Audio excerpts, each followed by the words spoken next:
This is Batman. Comic Timing is a proud member of the Comics Podcast Network. That's what it does.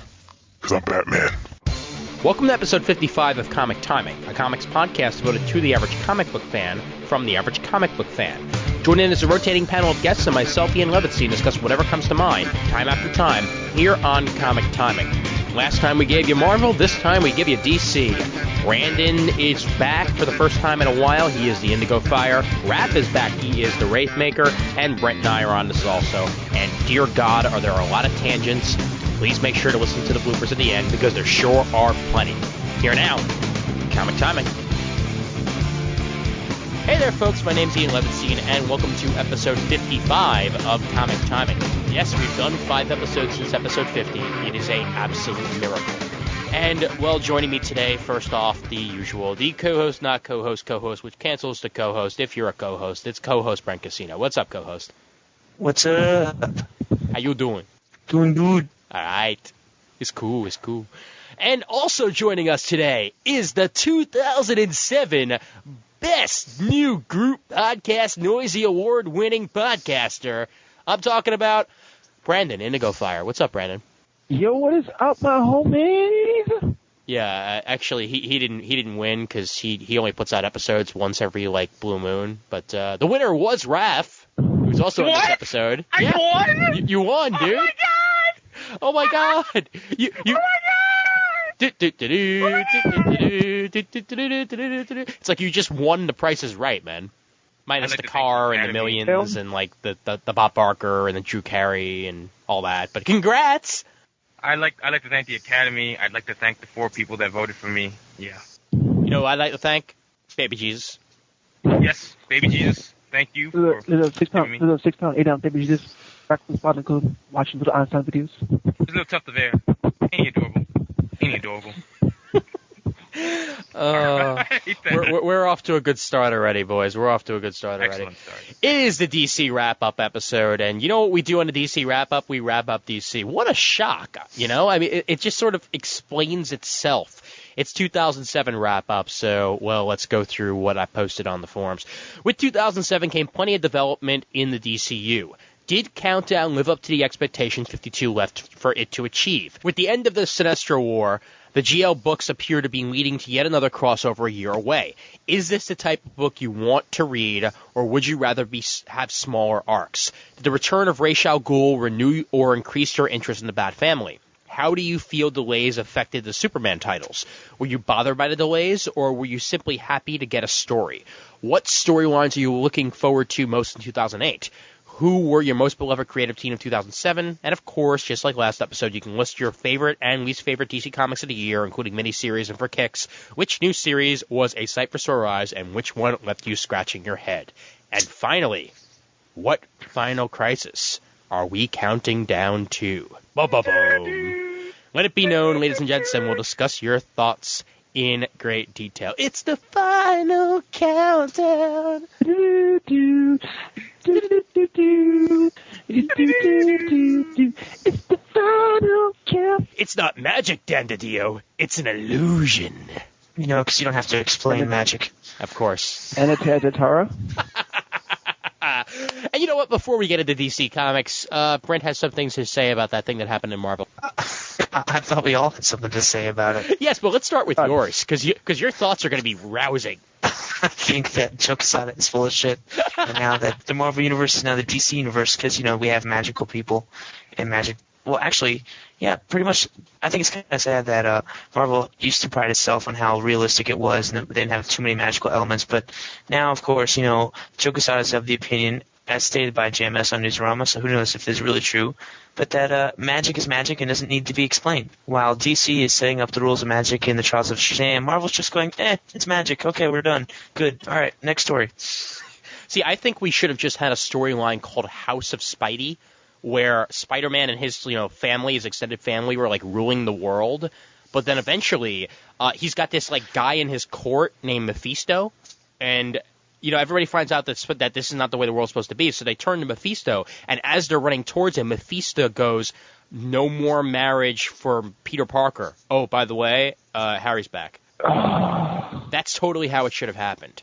And yet that's not what we... Oh, wait, that is pretty much what happened in that anyway. Jesus frickin' Christ. Mephisto. Jesus, come on, Marvel. Come on. I'm done. Ian, tell me how you really feel. I'll tell you that I think that no matter what Joe Quesada says, and I mean, JMS has been like, oh yeah, hey, this wasn't the story I did. And then Joe Quesada was like, this is pretty much the story you wanted to do. And then JMS was like, yeah, but you left out this part. And then Joe Quesada was But he wanted to bring Gwen Stacy back. No, Joe Quesada wanted JMS to bring did. Gwen Stacy back. No, JMS did. Joe Quesada said no. No, it was the other way around. Are you sure? Yeah, I'm positive. Joe Quesada wanted to bring Gwen Stacy back, and the other editors had to convince Joe Quesada not to bring Gwen Stacy back. You sure? I'm I thought it was 100% JMS wanted to bring it. JMS wanted to do it too, but then what happened was the way he wanted to bring her back wasn't the way they wanted to do it. They didn't want to reset everything all the way at the point where Harry dies. They wanted Peter to send Harry to rehab. Mary Jane was supposed to stay with Harry, and Gwen and Peter stay together, and she never dies. Well, here's an idea. Let's reset it all the way back to Uncle Ben not being dead, and let's see what happens there. Yeah, no, That's even a seriously. better idea. That was my whole point because Peter's life is about great power and great responsibility because he let his uncle die because he could have stopped the robber and everything, right? Yeah. And he let Gwen Stacy die, right? Accident and everything. So, Aunt May dies, and suddenly, I need to do everything I can. I need to sell out my morals. I need to sell out my whole entire existence just to save my aunt. I mean, not that Aunt May isn't important, but what about the other people that he let die? Huh? Come on. Explain that, you big fucking hypocrite Quesada. Oh, I hate you. I love how you sounded like slightly Jewish as you were saying, you big hypocrite Quesada. I know he just upsets me so. I know. Can I just say something, though? Yeah. Yes. I would say thank you, Joe Quesada. Thank you. What? Childhood. Yeah, thank you for taking my childhood and bending over and anally raping it, because that's what you did. You hurt my soul, Mr. Quesada. You just destroyed the inner 12-year-old inside of me. You undid 20 years of continuity, things which I came to accept, things which I loved, because, you know what? I like it better this way. So what you're saying is that he performed pedophilia on your childhood? Yes, he did. He really did. And I think he liked it, too. Quesada's a priest? I am not buying that one. All right, I'm not buying that one. This might actually be the worst part of the conversation we've ever had on Comic Timing. This is great. This is perfect. God, Thank you. Award-winning conversation. Thank you very much. But look, no, I put it this way, okay? And this will, I guess this will be the wrap of the conversation, and then we'll move into DC. But Spider-Man is supposed to be a character you can relate to, and I mean, I went fully into that on that rant I posted on the site. But he's supposed to be a character you can relate to. That's what all Marvel heroes originally were. Characters that you felt like you could just walk down the street and run into Captain America on the street or Spider-Man on the street. Well, this just in, nobody in the real world has ever turned to the devil and said, okay, you can erase my marriage. That's not the way things go in the real world. And you could say whatever the hell you want about, well, superheroes aren't supposed to be the real world. But you know what? That's the way it was for the longest time. Peter Parker was the guy you could relate to the most out of anybody in the Marvel U. And he took that away by resetting his life like this. So I say hats off to you, Quesada, for making me care nothing whatsoever about what happens next for the character of Peter Parker, because he's not my Peter Parker anymore. Yeah, I'm done with Marvel. I think I really am now. Whoa. For the time being. I can't do that because I'm too interested in Secret Invasion. Thor, Iron Fist. Right. Yeah. Too many other books. I can't do that yet, but who knows? Who knows what's going to happen down the road? And even I admit. Are you done with Spider-Man? And Are you done with Spider-Man? I'm done with Spider-Man. I mentioned this. I mentioned this actually on the Amazing Spider-Cast, which should hopefully be released like 1 or 2 days after. Oh, actually, probably even before this episode comes out. But out of like common courtesy for Dan Slott, because he is one of my favorite creators, I'm going to pick up the first month. I'm going to see how it is, and if that first month does not catch my attention, well, then I'm no longer picking up Spider-Man. I have to give it at least a month. That's the way I'm looking at it. That's fair. Again, because I've been reading the character so long, and because I'm such a huge fan of everything Dan Slott's ever done, pretty much, I have to give it a shot. So even if I don't like the direction it's gone, I'm giving it a shot for Dan Slott. That's all I'm saying. It's already in my DCBS. Right. So. Yeah. Make sense? It makes sense, but I don't think I can get that same courtesy. I mean, I have not been invested in Marvel that much lately. Mhm. I've only been reading a couple of the outside non-major titles, things like Shulky and Spider-Girl, things like that. So I don't really see my investment in Marvel the same way you do. I think right now I could drop Spider-Man and not losing a single over it, even though he probably has been my favorite character ever since I was walking, pretty much. Did this hurt more than Young Justice going bye-bye? It hurt just as much, actually, yeah. That's actually what I was wondering. So, all right. Yeah, that's our Marvel talk for this episode. If you want to hear more, listen to the last episode where we were still somewhat optimistic about where things were going. All right. DC wrap-up. We'll start with, DC's biggest thing first. Might as well. We'll start with Countdown. Did Countdown live up to the expectations 52 left you? And we'll start with Raph.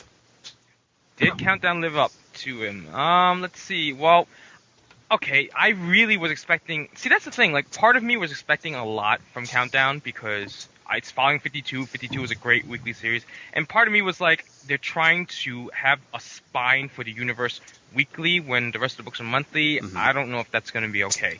So, did it live up to my expectations? Yes and no. I mean, I didn't expect it to be the greatest thing, but I also expected it to be a little bit faster paced than it's been. Right. And, I mean, lately it's picked up. I think the last issue we find out where Roy Palmer's been, right? Yeah. Roy Palmer? Yeah. Roy Palmer. Well, Roy Harper, Ray Palmer. Ray Palmer. Yes, Ray Palmer. Ray Harper is someone entirely different than the Atom. Yeah. Ray Parker, Roy- is he Roy- Ghostbusters? Didn't he write the Ghostbuster song? Yeah. Oh, that's Ray Parker Jr. Yeah, Right. that's Ray Parker Jr. But you're close Yes. enough, though. Close enough, though. Who you gonna call? Who you gonna call? Ray Palmer. Yes. Joe Quesada. Oh! Yes. Hi, Joe Quesada. I need toilet paper. Can I get an issue of One More Day, please? Thank you. Can you just wipe my ass with your hand instead? That would make me feel better. Do you seriously Thank you. think I would want my ass to be tainted by his hand?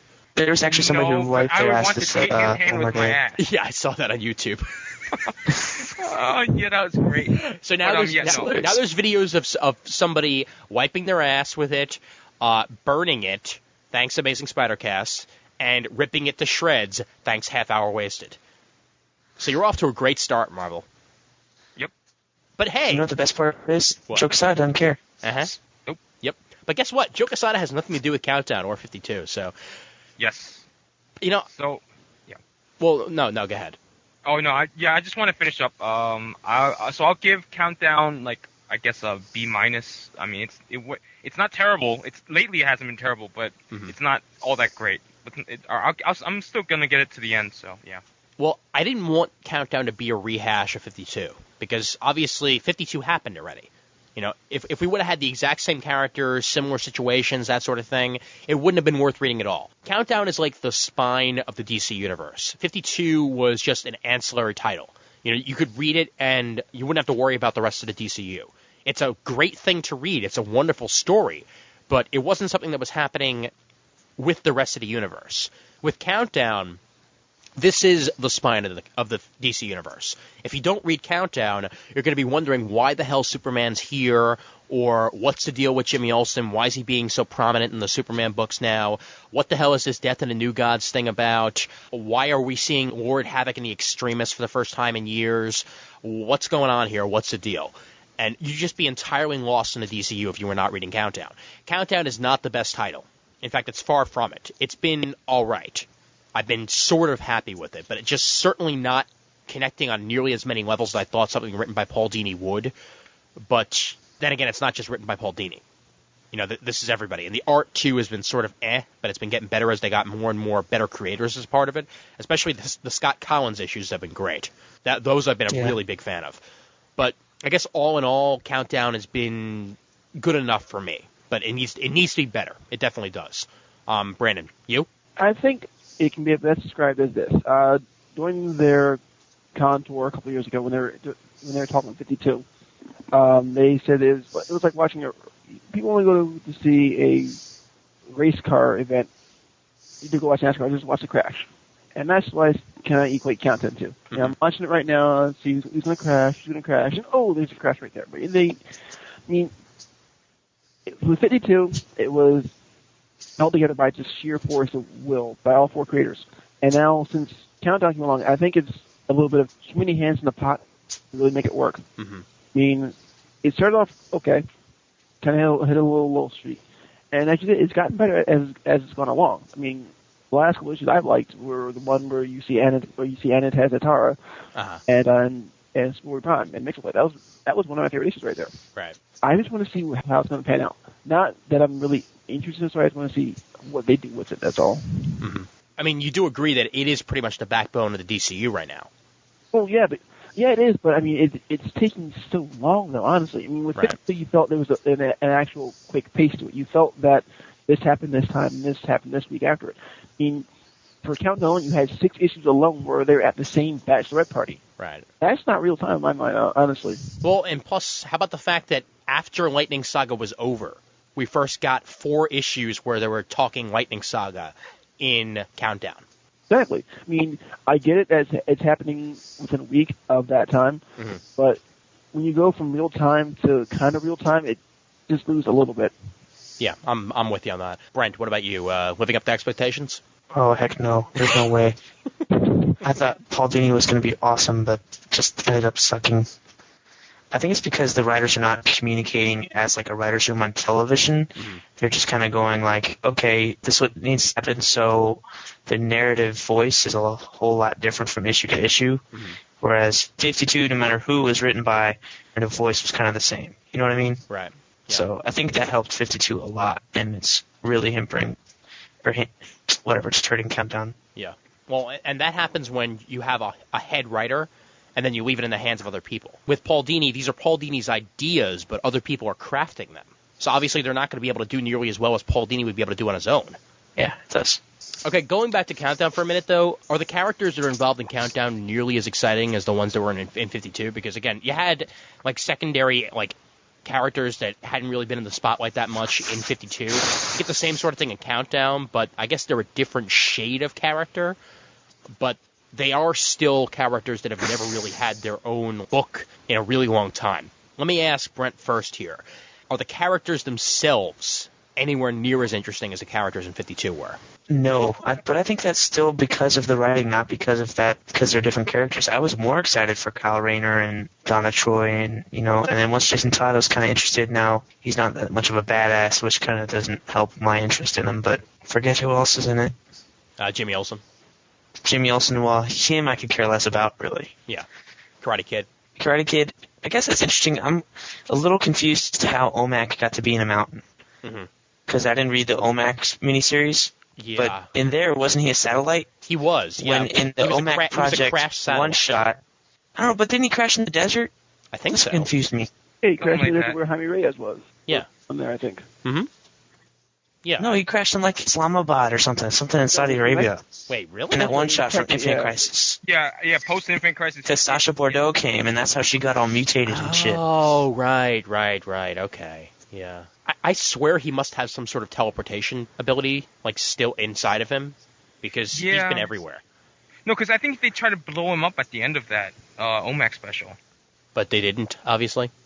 Or, yeah, maybe he kind of covered his escape with the explosion. Yeah. Or it, I don't know. It's computer intelligence. Whatever. Oh, and of course, Darkseid being really important in this, even though he has he's had like 4 lines all of Countdown, but he's really powerful. Move at your space to Assad. And Grady Goodness. And, oh yeah, Harley and faux Catwoman. Hey, I like Yeah, her. them I don't care about. Yeah. Basically, I was really looking forward to Kyle and Donna and stuff. Right. And then everything else, I was hoping that it would catch my eye and stuff as it went on. I haven't read Countdown in a whole month, so I'm totally blanking on what the fuck's going on. Una. And you can thank DCBS for that. New ads. Because I asked them to ship my comics to Orlando for this month, and they said, okay, we'll do that, and then somebody forgot to make a note, an actual shipping log. Boo. So yeah, the first 2 weeks of December's comics are in Gainesville waiting for me. Oh, great. The next 2 weeks, I don't know where they're going. Hey, So if I'm totally blanking on Countdown, you can thank them. I got my shipment yesterday. It was good times, good stuff. Yeah, hey. I got mine Monday, I think. Yeah. I got to read What If Civil War. That I'm actually looking forward to reading. Yeah, it was good. It was fun. The second story was better than the first because the second story is literally, what if things happened awesome? What if it actually ended well? Yeah. But nothing really yet so far has done that. So, Here's my question: why'd they have to call them the Challengers of the Unknown? Because they challenged the unknown. so they could keep the publishing rights to that other series. I guess, but I mean, the other Challengers of the Unknown are currently in Brave and the Bold. That's very true. You know, I mean, they could have called them like Challengers of the Fantastic, because I'm sure that that copyright lapsed when DC and Marvel stopped doing their amalgam. That's Yeah. true. Or multiverse travelers or some. Ooh, I got it. Challengers of the Awesome. I thought they were Challengers of the Beyond or something. Wait, are they? Unknown. Wait, isn't the Unknown the original title? Yeah. Hold on. So they're like Challengers from Beyond or something like that. Oh. Which I never understood because they don't call themselves that. Why would they? Let's be the Challengers of Beyond, dude. Yeah, seriously. Since we're all like traveling through multiverses and beyond. I could totally imagine Like with- Bob just all of a sudden stopping them and going, "Come, Challengers of the Beyond, we have somewhere else to be." It's like, Bob, you really have to call us that? I know. Yes. Why? Because I like it. Midge is so laughing at that right now. Yeah, totally, Midge. I can't believe that his name is Bob. I can't believe the other one's name is Midge. No, doesn't he have an actual name? Didn't they give him a name? Yeah, but I like Midge so much better. Yeah, that's true. Solomon is the actual Solomon, name. yes, there you go. Yeah. Solomon Grundy.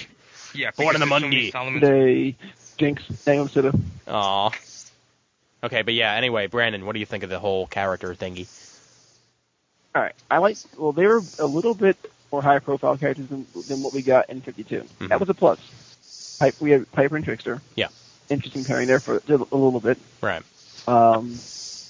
We had Friday Kid and Una, and that was less than stellar. Uh-huh. I mean, honestly, I was more interested in see what was going on with Mary Marvel and what was going on with. Oh yeah, I Palmer forgot about and her. everything else. Yeah, Mary Marvel and Eclipso.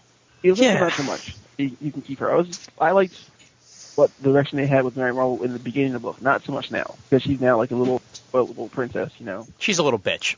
Yeah, she is. Yeah. Can't stand it. Just slap her.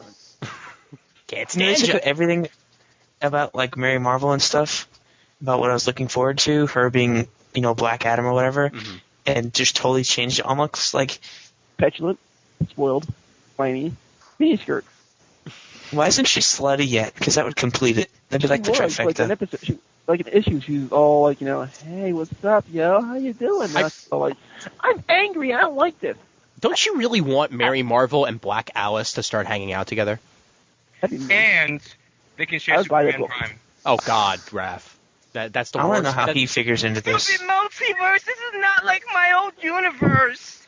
You know, And then they your can- whiny voice there actually kind of matches what he sounded like in that like audio production they did at 52. Oh, really? Oh God. Yeah. I You know know, that. the Infinite Crisis.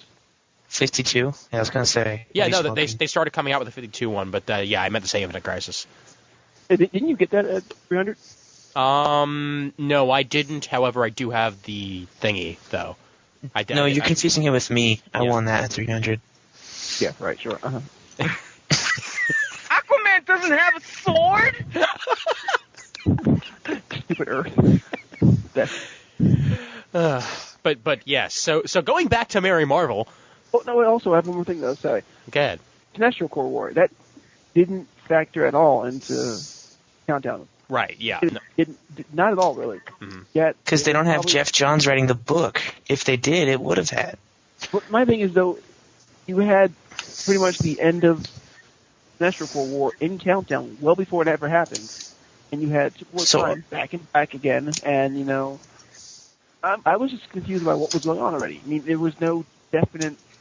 This is the timeline we're going on. At least with 50, you had a definite timeline, Right. and this book was lagging that seriously. I mean, Well- the characters be darned at all. If you don't have a good timeline with the story, you don't know how to follow it. They better damn well explain how Superman Prime got where he did after Sinestro Corps. If you read Sinestro Corps again back to back, it does seem like it takes place over a few days. Mhm. Like it doesn't seem like it's that quick. Yeah. They attack and then they go to Oa and then the Ranks thing and then they go to Earth and that was like a few issues and shit. So probably lasted like a week, right? Right. That's what I'm Okay, so figuring. how do you go from looking like you're 15 years old to looking like you're 34?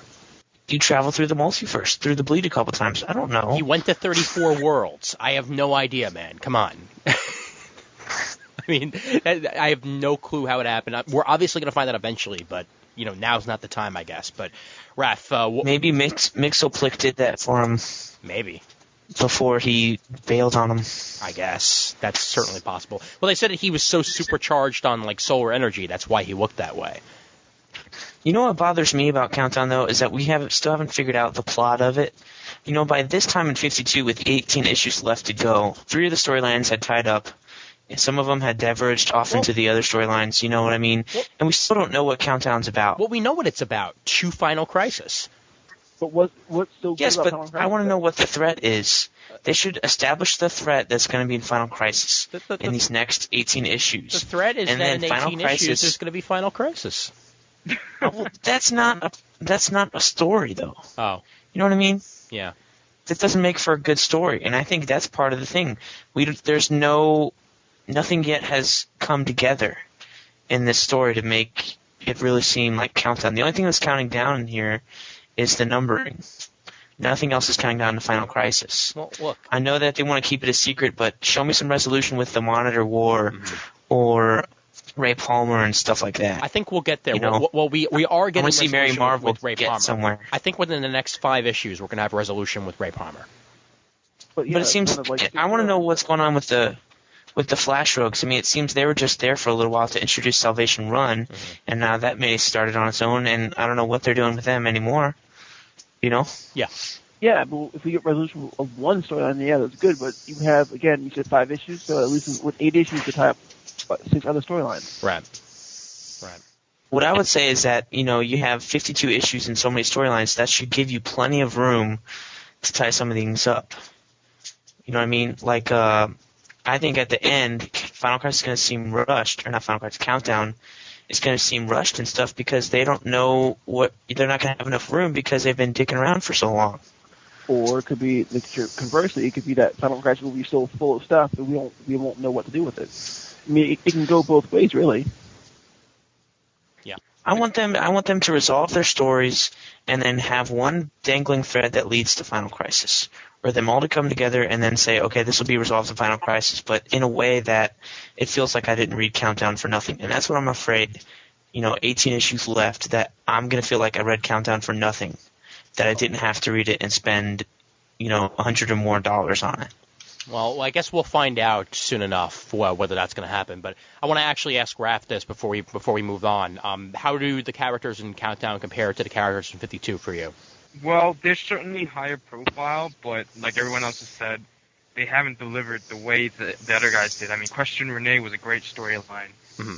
Ralph Dibny's storyline was terrific. The Booster Gold Supernova thing, I absolutely love that one.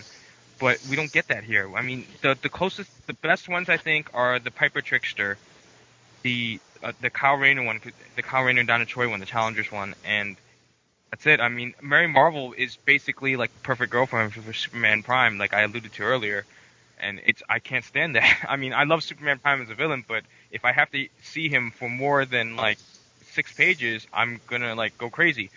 I'm not gonna say his name. I'm not gonna say his name. No TV and Superman Prime for more than 6 pages make Raph something. Don't mind if I do.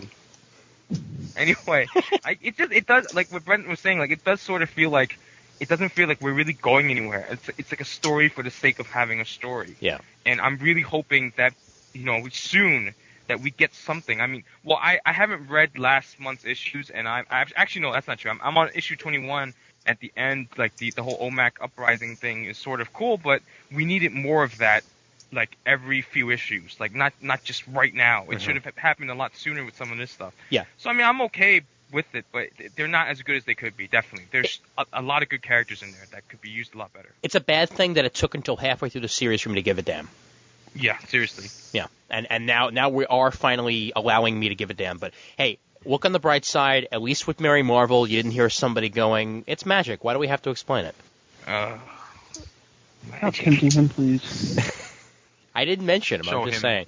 All right. I'll show him magic. Sinestro Corps War. Let's talk about something good. How about that? Best damn crossover I've ever read in my life. It just captured me. And this captured the pure essence of something that's supposed to feel like a cohesive, complete story. And by the time it was over, we're left with that dangling thread where we're going to have a full year build-up to the next story.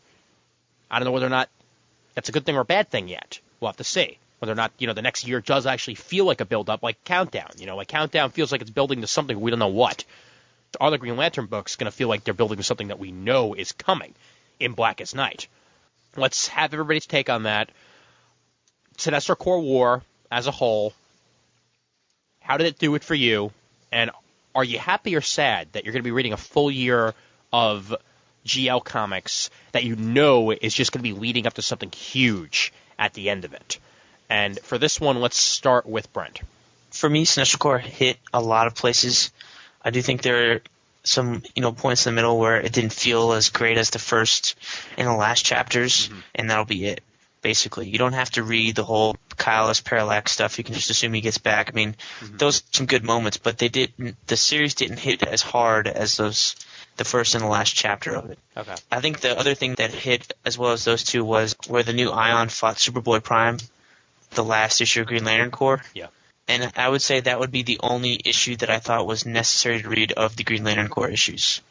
This is Jeff Johns' story. That much was obvious. And that the rest of it kind of didn't have to be in there. Well, let me just say, though, that Ron Mars did do a wonderful job of matching Jeff Johns' style. Well, yeah, but he didn't write the Green Lantern Corps issues. I'm not talking the one-shots. I thought all of those were great. Okay. I thought all those were great.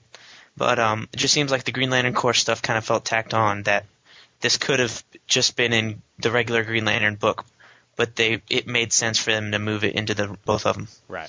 But I'm happy that we're getting a full year of Green Lantern stories, because maybe that means that Ethan Sciver can draw the whole thing of Blackest Night, because the man takes forever. Well, on the last episode of Half Hour Wasted, not the last one actually, I think it's 2 now, when he had the interview with Half Hour Wasted, he said that he was going to draw all of In Blackest Night, but it looks like something has come up.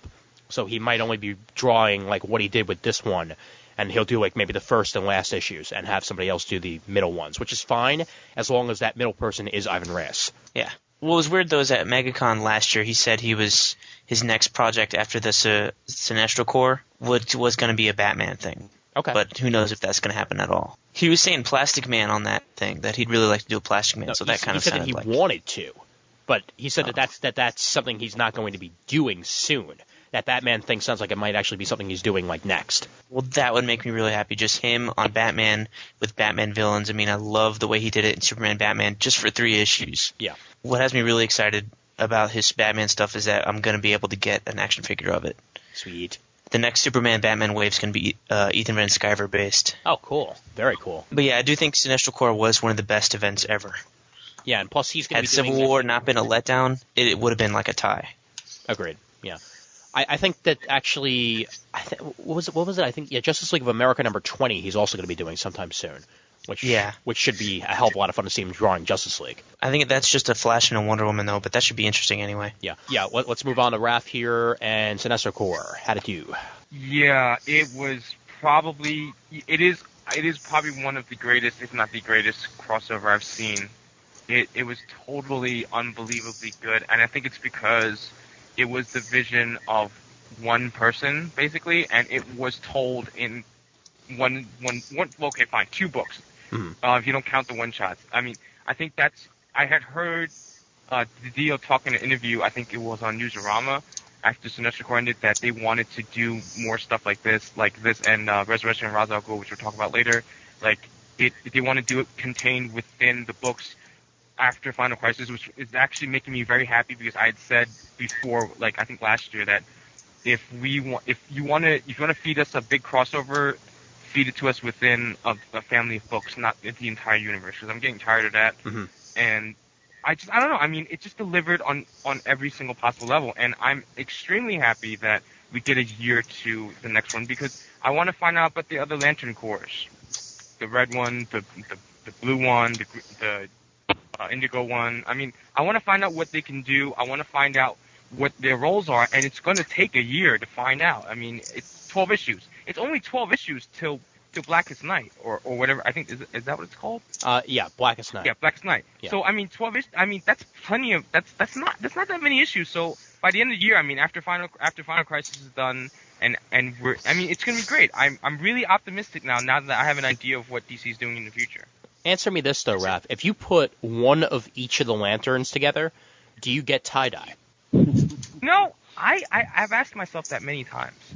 Okay, because I spend nights thinking about that. I'm sure that many hippies would be very happy to have shirts made by these lanterns. That's true. Actually, well, I think what they're doing with Mongol might tell us, but I'm not going to say anything else about that because that would be spoiling. So you're happy that it's going to be leading up to something like Blackest Night?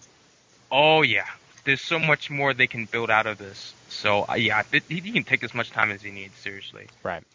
Brandon, for you? All right, I want to add on to what you said. Not only was this the best crossover ever, this was the best crossover spanning 20 years ever. Mm-hmm. If you don't know this is actually pretty much spun out of an Alan Moore story. Mm-hmm. Where Alan, I think it was a little bit after Alan Moore introduced Mogo. And it pretty much was this whole prophecy of the end of the Green Lantern Corps. That's what I liked about this. I mean, it started off with a bang. Like Sinestro Corps Sinestro Corps One Shot was more like a summer action movie, and that's what I loved about it. And as the event went on, it got bigger and bigger, and it just, I mean, it encompassed everything what I liked about Green Lantern. I mean, it brought me with characters which I love. I got some more time to see with Mogo. I got some more time to see with Killua. I got some more time with other core members which I didn't know as much of, which I really liked. And of course, I loved seeing that little bit of time Kyle Rayner unleashed as Parallax. It was so perverse in its nature, it just drew me in. Right. For the longest time, we always associated Kyle as being the most talented of the Green Lanterns, and it was just really fun to see him like run loose and run amok as the Parallax persona.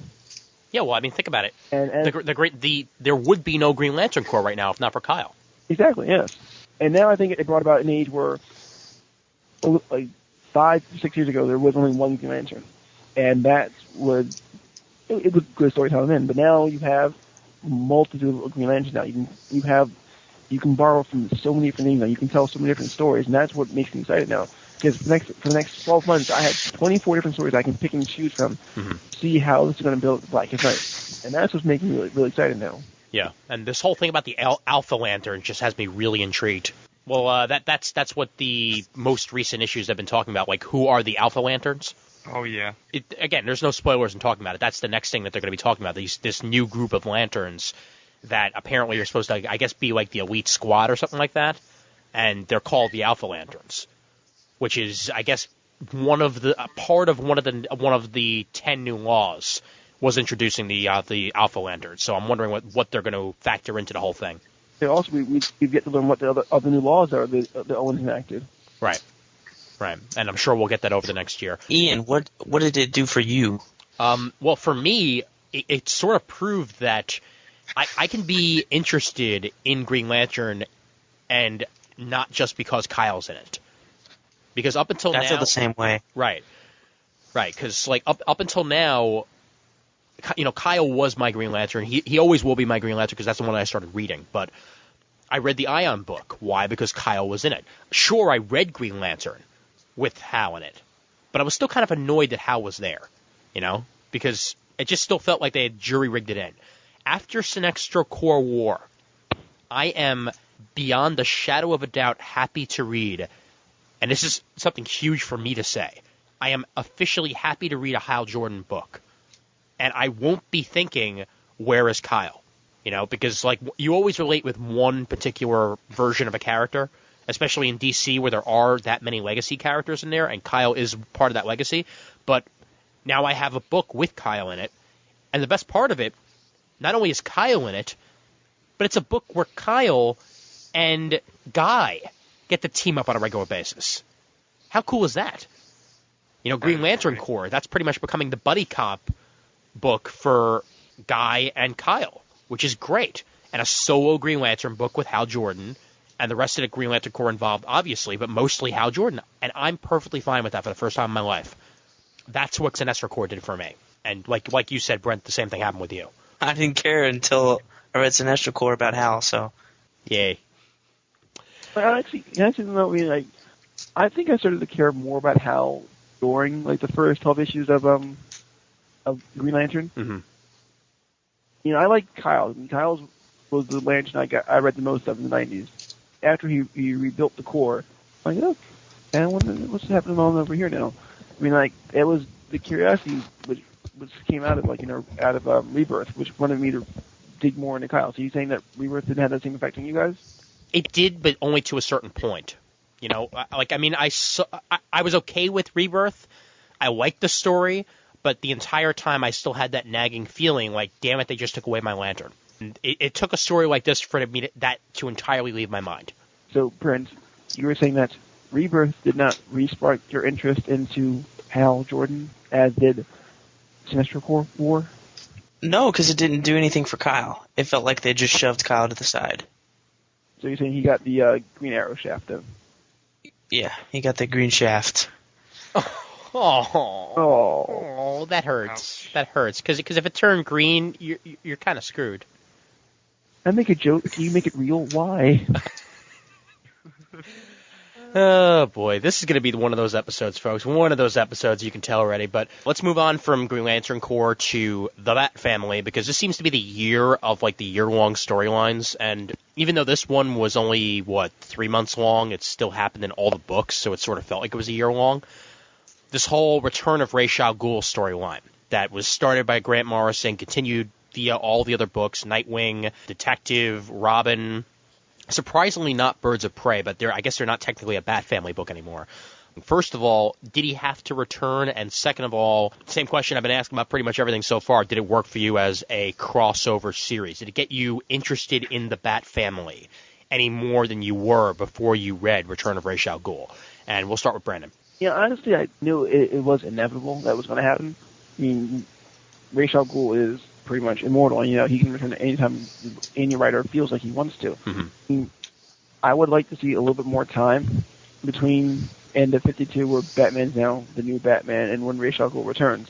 I mean, I was reading the last couple issues, and it seems like it was quite a backstep, really, where, Tim had, I believe, in most books, Tim had gotten over the loss of Connor, with Stephanie, and his father, and Bart, and it seemed like, he was moving on with his grief, and now you have this major backstep. You're like, oh, we can dangle the lashes, put on top of him, Right, Bubba's had like a little line, and he's like, oh, I'm so emo again now. I miss Connor. Way. Exactly, yeah. I'm like, in his other book, in his Soul series, he seems so strong. He seems like a strong character now, and now. I'm not quite sure how much I agree with that, because I have been reading Robin, and he has been strong at times, but it's still always there. Grief is always there, and actually, I think I really started feeling it on the anniversary of his father's death, when they went over that in the Robin book. That was the issue when it got back up to the surface, and it never had a chance to go back down, because immediately after that, this Ra's al Ghul storyline happened. Yeah, I see that, but I mean, Ra's al Ghul is one of those characters where he's like the ultimate villain for Batman. He was the one who put a rift that initial rift between Batman and the League. Mm-hmm. He was the one who was always 5 steps ahead of Batman. Again, I'll admit he's a major character, but I would like to see some more storyline where, we actually see the Bat Family as a whole now, and not a Bat Family which is slowly becoming splintered and fragmented. Mm-hmm. I mean, I waited so long to see, such cohesive stories out of Batman. So many stories where I could walk away saying, I feel a lot better for reading this book, Right. And now it seems like, they're trying to push not so much the grim and gritty Batman again. I don't think they want to do that right now, but it seems like they want to sully it up a little bit. Yeah, this still feels like 1 year later Batman, though. This doesn't feel like we're back to, the 90s where, oh, I'm so alone, no one else can love me. What about us, your adopted children? No, I don't care about you. Go away. Oh, the only one I need in my life is Alfred. He brings me my tea. This isn't that Batman. This still feels like a cohesive unit, but I think after this storyline, we're going to feel even more like that. More of a cohesive unit. Hopefully, yeah. Yeah. Raph, let's go to you on this. Ra's al Ghul return? Yes? No? Maybe? I knew it was going to happen eventually, and it was in pretty capable hands, and I thought it was good, but it was nowhere near as good as Sinestro Corps. It was a decent story. I think, actually, I think I'm actually a little bit less interested in the Batman family, not because of the writing though, but because Adam Beechin is gone off Robin, and so is Freddy, and Jamal Igle's gone, and so is Wolfman, and I mean they're changing those two, so I'm dropping that. But so I mean I'm dropping half the Bat books Right. after Ra's al Ghul. So it's like, I mean the story wasn't bad. It's just that some of the parts, I don't know. I mean, Robin, sometimes because Robin is written so differently in his book and in Teen Titans. Like in Teen Titans, you get more of this Robin, the one who's like, my best friends are dead, my dad is dead, I want something in my life to fill that void. And in the Robin book, like before that, the specific issue you were talking about, he was pretty okay. I mean, he wasn't devastated by all this. So it's like, I mean, Robin is a really mixed character for me right now. It's just. I'm glad that they're trying to reconcile it. I just wish it wasn't the gloomy Robin. You know, like could we use that? Can we just have the happy Robin one? Well, that's actually interesting that you said that you're going to be dropping the titles. I mean, you got Chuck Dixon coming back on, who was one of the main driving forces. Oh no, wait, yeah, you're right. No, I am picking up Robin. I'm sorry. I just meant Nightwing. So you're not a Beecham fan? Is that it? No, I'm staying on Nightwing for Rags Morales. Yeah. I don't know. I mean, I'm gonna give the first few Tomasi issues a shot. I've been looking for books to drop, and I don't know. I haven't been feeling Nightwing for a long time. Yeah, but Tomasi though, I mean, he seems like he might be the one. I mean, that's why I'm giving it. Isn't he writing the Black Adam mini? Yes, he is, and that's been great. Yeah, no, and that's why That's been great. Yeah. And he's writing Green Lantern Corps. Yeah, no. Right, he's starting to write that. Yeah, he just started writing actually with this first post Sinestro Corps issue. I do like Tomasi, and that's why I'm giving the issue a shot. I just have a feeling that I'm not going to enjoy the book. So, I think you're wrong, and I think afterwards you're going to come back to us and be like, I'm sorry, sir, I was so wrong, please forgive me. And I'll be like, okay, Raph, that's all right. I won't take away your Noisy Award. No, I hadn't actually picked up Black Adam until, like, last week. I decided, what the hell, everyone's talking about it. I might as well get all the issues right now. I was waiting for a trade, but people just kept saying, pick it up. So I picked it up, and it's actually not that bad. So you know what? I'm just thinking about what I thought when the crossover first started. I wasn't too happy about like everyone leaving Nightwing and Robin. So you know what? I'm actually still picking up the book. So it's not Okay. it's just I feel like I just had a bad feeling. Maybe I'm probably wrong. And you know what? I am wrong because I'm picking up the books anyway, right? So, well, I mean, for all I know, I could be wrong, and it could turn out to not be something that I'm looking for. But I have satisfaction in the fact that Tomasi is going to be on Nightwing and that Chuck Dixon is going to be on Robin, and specifically Batista on Robin. That's going to be some good fun. Are we spoiling anything? Yeah, sure, of course. It's a DC wrap up. So go ahead. Do you remember that DC Nation? Let me see, which column was it from? Like 3 weeks, like 2-3 weeks ago. Mm-hmm. It says the Christmas wish list, and for Robin it says a memorial for Stephanie Brown can't do. Okay. And in the spoilers, I saw a spoiler mention. Yes, but we're not certain yet whether or not that's actually Stephanie Brown. For all we know, it could just be somebody else in the spoiler outfit. Right, so. But I'm saying I'm really looking forward to that. So right. I am pretty excited. Oh, and actually, I guess while we're talking, Robin, what do you think of the subtle costume tweak that they just added? I didn't know. What? Well, first of all, he's got his old R back pretty much. Only it's still the same coloring, but it's the old R he had on the previous outfit. The long R that actually. So it's not the sharpened one. Right. It's not the sharpened one. It's the one he had the last costume. So, more like his original the one R. with the green costume. Right. The one with the green in it. Yeah, the original Tim Drake costume one. That's the one I'm talking about. Also, also they gave him a bit of a shorter cape, and it looks like it's got a little bit more of a Bat feel to it and less of a Robin feel to it. Yeah, I kind of It's sort of more remember spiky what you're to talking. I have to look at it Yeah. again. It's actually that outfit I'm talking about is the one that's in the ad where, like, which of these will save Robin or whatever it is. The one that looks like it was done by the same intern that did the One More Day ads. But let's move on, actually, to Brent's opinions, considering he is Mr. Bat Books, after all. So what have you been thinking of Ra's al Ghul? Oh, I've only read half of it because of the whole DCBS thing. Right. But so far it's been okay. I mean, the art I've kind of been disappointed in. I wish Tony Daniel did more of like the main stuff than just the prologue and that one issue. Don Kramer, of course, awesome. Kind of sad that they didn't give Freddy a time so that he could just do the other Robin issue. Right. Because the preview pages that I've seen for that other one, David Baldeon, he's done some work on Titans and Blue Beetle, and he's not bad, but I don't know. I'm just going to miss Freddy on that. Just wondering what they're going to do next. I mean, if they brought Ra's al Ghul back, now I hope they do some interesting things with him. You know, not right away, but I don't want to see any more, oh, you must save my Lazarus pit type shit. Yeah. I like how you're the only one on the podcast who said Ra's. Oh, well, I still go by the cartoon saying, Yeah, but that's the way they say it in Batman Begins, so I don't care. Yeah, Ra's al Ghul, man. That's the way it is. Ra's al Ghul. My No, Arabic Raz. says Raz, so Yeah. technically I think everybody says it differently. It's like, but tomato, tomato, potato, potato, Raz and Raish. Let's call the whole thing off. try to veal. Try the veal. We had to get to another one of those, didn't we? This is going to be one of Okay. those episodes. It already is, Now that- dude. Now that we've Yeah. done talking about semi-successful events, successful events, what about unsuccessful? What about Amazon's attack? Ooh. And Flash. And Flash. Oh boy, I was hoping. So we'd be let's able to start go a with full Flash. episode without that. Oh crap! All right. Lightning Saga or Flash? No, Flash. No, like Flash. Flash. as in What do you death- think about death of- transition? Death of Bart Allen. Yeah, okay. Can I just say, ow, my hurts because of that one?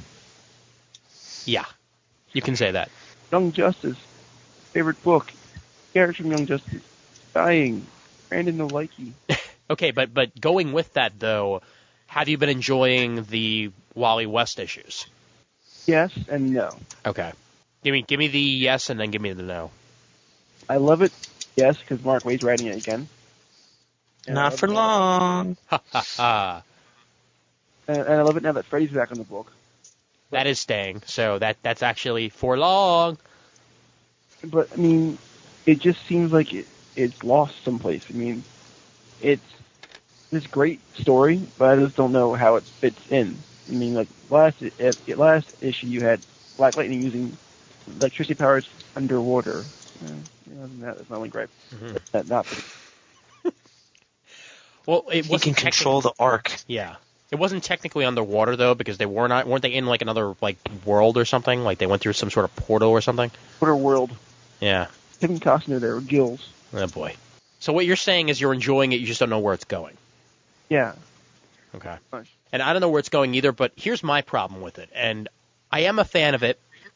I like the transition for the whole Wally West thing. My problem with it, though, is that I think the whole Bart Allen thing didn't need to happen in the first place. And I've talked about this before on the show, and we've all talked about it on the show before, that those issues just didn't feel like they meant anything once Wally West came back. They could have just went a year and then just had Wally West come back, and I would have been okay with that. Another problem is that I've been liking the way these issues have been written, but the backup feature at times has been stronger than the issues themselves. And with the Doug Braithwaite art, that's been terrific. That's been beautiful. Especially with this last issue that just came out. They actually have Wally and Impulse. Again, written by Mark Waid, Wally and Impulse. And it just made me miss those times so much. You know, it just like, even reading that, I'm like, okay, I'm enjoying what's happening in the books, but I'm enjoying this so much more. Why can't we have this again? So that's my main issue with it. I'm even enjoying the kids. I think the kids are kind of cute, especially when drawn by Freddy, because they've got this youthful nature to them, which is great because he draws great kids. But just overall, I'm kind of hoping that the next writer does a better job than what Mark Waid has done, and that pains me to say because I'm a huge Mark Waid fan. I just don't think this has been his best work. It feels like he went back to something he shouldn't have ever came back to. And I guess other people can have their own opinions on that. I think I'm going to drop Flash when Mark Waid leaves, Okay. to be quite honest. The whole handling, I mean, you heard my thoughts about the whole handling of the Bart Allen thing on our, BK's Bullet special episode on Raging Bulletin on here. Right. But just the fact that Mark Waid is leaving now just makes me think that this wasn't really needed in the first place, and that since I was unhappy with it, I don't need to support it anymore than I've already done. Right. I think Mark Guggenheim was a much better Flash writer than Mark Waid's run. Not his past stuff, but the stuff he's been doing now. Yeah. The Wire guys, not interested in. They don't threaten me, anything like that. Freddy's art, I think, was better than Robin. Sorry to say. His Flash for me, looks too muscular and doesn't look that fast. Mm-hmm. He looks like, Jared before he lost all that weight. in some things. That was cold, man. Freddie, we love you. I love his Robin stuff, like the Blue Beetle issue he did and stuff, but man, this Flash just looks really bulky, like he's on steroids, Yeah, but I'm still like he works too much on the Bowflex. Right, and I think we talked about this the last time we talked about Flash. That I'm still have full faith that Freddie's still coming in his own. It's not his best stuff, all right, at least for me, but I'm still enjoying it. I just like his Robin stuff better right now, but I am a firm believer that as he continues on Flash, he's going to get better and better because it's the first couple issues he's done with a brand new character he's never done before. Well, I'm sure, but his Robin stuff was, damn good from the first issue. Right. That's what I can't figure out. Right. Yeah. Yeah, I was a fan of Young Justice also way back when it was still going, and I supported it. I think I have the entire run except for like 5 issues, really. And I'm really upset. Yeah, so I mean, the death of, I really don't think they needed to kill him, but then like you can't have 2 Flashes around, blah blah blah. So I mean, I guess they already have 2 Flashes around. I was just gonna say, yeah, you can't have 2 Flashes around, right, Jay? Well, yeah, but they're 2 different Flashes from 2 different eras, whereas Impulse and Wally are sort of they've existed together as different characters. So right. I don't know. That's not my justification. Why don't you just change your statement to 3 Flashes? Yeah, like it I'm not. I guess they didn't want to have 3 Flashes around. So, but I mean, I don't know. Anyway, the new Flash series has been okay. I sort of like the direction they're going. I'm kind of unhappy that Mark is leaving. I mean, where does that leave us? So I'm gonna try out the first few issues with the new guy. I think it's John Rogers, right? Mm-hmm. And then I'm gonna, I'll make my decision after that. But no, it's not John Rogers. It's somebody else. Okay. Whoever it is, Keith. I'm gonna give him a shot. No, it's not Keith Champagne. All right. He's doing one shot all right. But anyway, I'm gonna give the new guy a shot, and then if I don't like it, I'm dropping. I might stay on just for Freddy, but if the stories are terrible, I can't help that. I can't keep reading that. Then I'm just gonna drop it. But if the stories are average and have Freddy's art, I'll pick it up because he promised to put Geeks Unite in the background somewhere. Yeah. Oh, and by the way, Freddie, if you are listening to this, yet again, we still love you, and if you could put comic timing in the background, we'd love you even more. Yeah. Okay, that's all I'm saying. All right. The Fastest Man Alive I like that series actually. Mm-hmm. It just seems. Take it back. I like the first 6 issues. Okay. I mean, I really wanted to see what Bilson and DeMeo were going to do with it. You liked the first 6 issues? Are you high? Honestly, yeah, I did. I really did. I mean, Dude, whatever you're smoking, give me some. Yeah, because I will go back and reread those if that makes me like them. It was different because I wanted to see how Bart would react to being, all of a sudden 21 years old with the mental capacity of a 6-year-old and, with the impulse control of a 13-year-old. Put the monkey back on. Exactly. It was just like this amazing mix mash of stuff that shouldn't work. But I think Bilson DeMeo got a lot of the character right of Bart. And I think, although they kind of went a little wonky with the storyline, I mean, they introduced a new character when they really didn't have to. And I mean, that was being the Griffin, because I didn't like the character at all. I didn't see any potential with him at all, and I kind of viewed him die at the end of their arc. But I mean, I liked it because I got to see Bart try to live. That's why I liked those first 6 issues, and I like the fact that they brought in a romantic interest for Bart. And I'm kind of sad that they kind of tore up the way they did when the second team came on. But the whole death of Bart, though, I thought was just unnecessary. Am I getting what you're saying here, that you pretty much just said you didn't like the issues, but you liked the fact that Bart was in them? No, I mean, I liked the 6 issues, yes. And I didn't like a couple things about it, like all fanboys were going to have certain gripes with them. Uh-huh. Like, I liked Bart in the issues, yes. I liked certain characters in the issues, yes. I liked the direction they were going to go with Bart up until the second team came on. Okay. What I liked about the second team was that he was, trying to live up to Barry's legacy. That was the only good thing I liked about that. The rest of the stories were complete crap, though. Death of Bart, angered me in that one because it was a character who I've seen from the very beginning, way back in the issue of Flash when he first appeared when Iris brought him from the future. Wally. It was him all the way through Impulse, all 70 issues, I think 78 issues. Yeah. And all the way through Young Justice, which I grew to love my love of Impulse, and enough Young Justice grew up until now. Young Justice for life. Exactly, and to see him so pivotal in Teen Titans, I love that also. Yet another victim of the Peter David curse. Seriously, yes. Mm-hmm. I want that copyrighted by Casino. All right, fine. Let's actually hold off on Amazon's Attack for now, because actually I'm going to talk about that in the miniseries portion. But before we go there, we are talking about things that didn't work right. So let's talk Raph's favorite subject. Yep, let's talk Superman. Specifically, let's talk Superman delays. Because, oh boy, were there a bunch of them. I'm not even just talking about the main one, which was obviously the Kubert, John Stonner run, but also we had delays with the Pacheco run, which I was not expecting to see. That whole, what was it, I forget the name of it, what was it, Babylon Falls or whatever it was? Babylon Falls. Yeah, which I was enjoying for a while there, Busiek and Pacheco, because anything Busiek usually turns out good, but I don't know. I just lost interest with it entirely once it disappeared. Same thing with the whole Action Comics thing disappearing for a while, and the fact that do we finally have the issue out? Because I don't even remember at this point. No, comes out in January, February. Okay. TikTok. Okay, I think I ordered it from DCBS because I didn't even bother want to picking it up in stores, and I usually pick up Superman titles in stores, but this wasn't going to happen for me.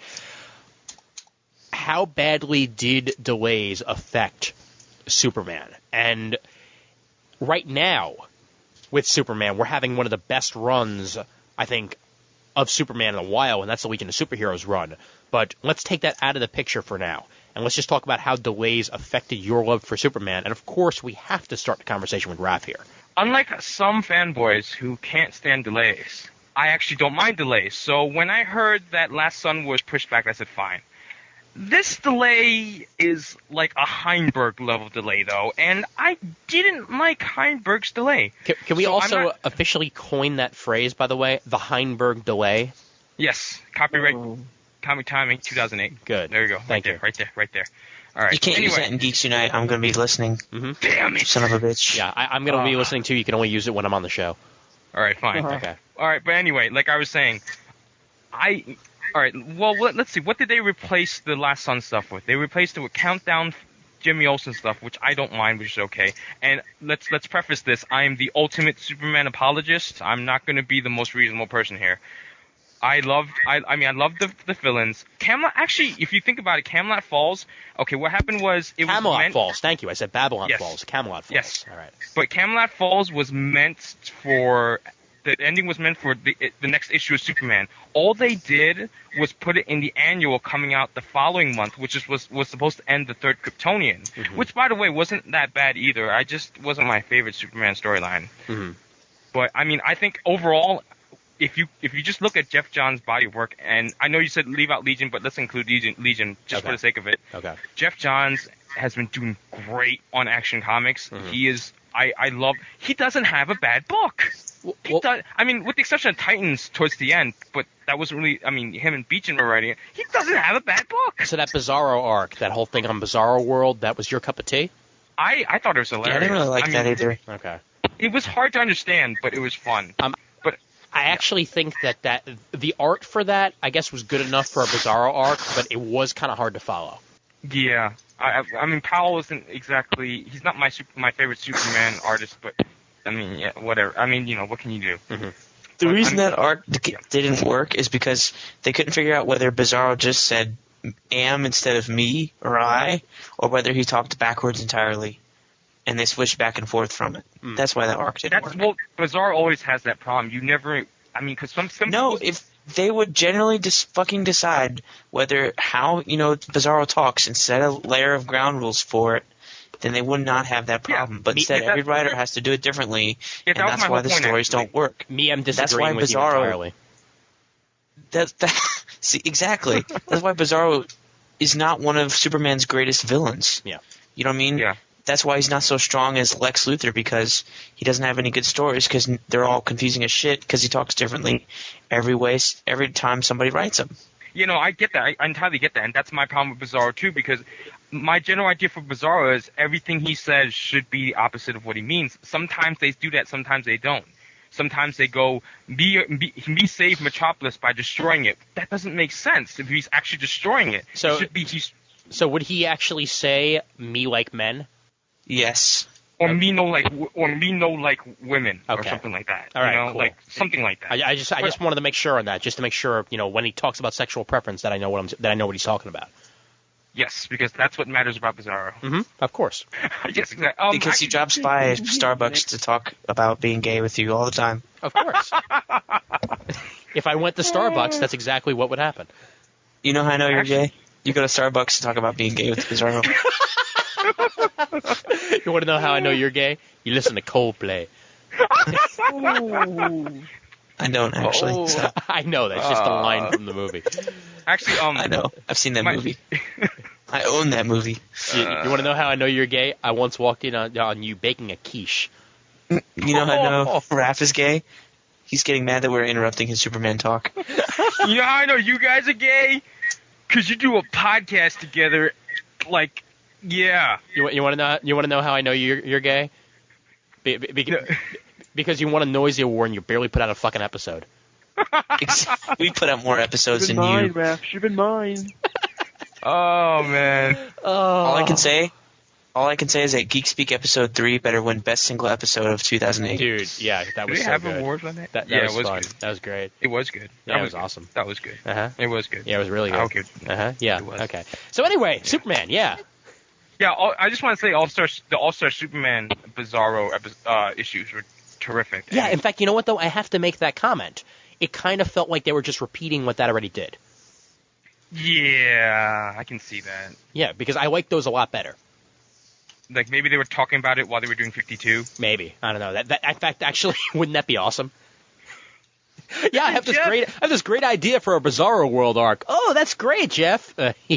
Sucker. Yeah, that would be I would love to have seen that. But yeah, I overall I'd say Superman's been doing pretty good. I mean, it could have been better, but like Wonder Woman and like a bunch of the other books out there that have had problems, they're starting to fix that, and I'm very happy with what we have right now. In fact, wow, this is interesting that I just thought of this off the top of my head here. 2 out of the big three in DC that were supposed to be fixed by 1 year later had major delays on their books in 2007.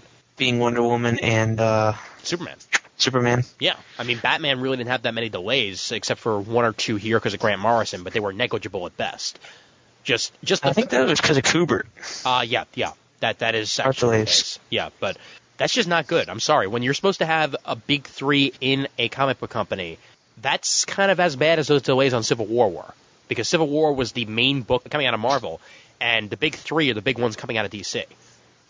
So what the hell? Well, what I can't fault them for is that we didn't get, like Marvel, we missed issues of Amazing Spider-Man and stuff. Mm-hmm. We didn't have that with DC. They put in fill-ins. Some were good, some were bad. Mm-hmm. I did not like the Grant Morrison Batman fill-in, Uh-huh. the grotesque arc. I hated that Okay. abysmally. What was that? The Mandrake? But, that was with Mandrake art, right? Yeah, I couldn't stand that shit. Yeah. Ostrander and Mandrake. There we go. Yeah, that I did not like at all. But the Superman fill-ins were good. I mean, we got a Countdown tie-in, so they kind of didn't have to do that in Countdown, which kind of hurt that series. But I don't know. I mean, the Wonder Woman fill-ins weren't that bad. We got Amazon's Attack out of it, which was entertaining for a little bit. You know what I mean? So can't fault them for trying. I guess. Brandon, how about you? I don't. Again, I'm saying I'm not like a real snob about delays. Yeah, but come on. I missed out on so much Superman stuff because I forgot it came out. Really, that was my problem with Superman. Really. Oh, I didn't even think of Superman Confidential.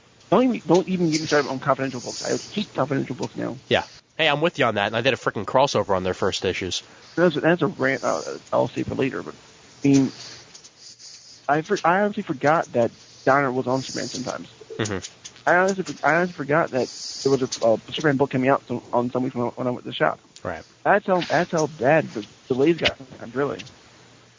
Now, granted, Wonder Woman had seen a lot of delays also because Heinberg. I mean, with the Action Comics annual came out, how long that's supposed to come out? Wait, you mean the Action? Oh, that one's about 5 months late. Yeah, exactly. That's almost a half a year where I forgot. Oh yeah, I forgot Down in the book. Yeah. That's not supposed to happen. I just went to, this past week, I went to a exhibit in Montclair, New Jersey, for a museum that had this comic book exhibit. And it actually had an exhibit on the Kuberts. It had Andy, Adam, and Joe Kubert art. Original Joe Kubert, Andy, and Adam art. And up on the wall was a piece of art from Superman. I had to remind myself that Andy Kubert did Superman. Like, what is this? Yeah. That's not good. No, it's not at all.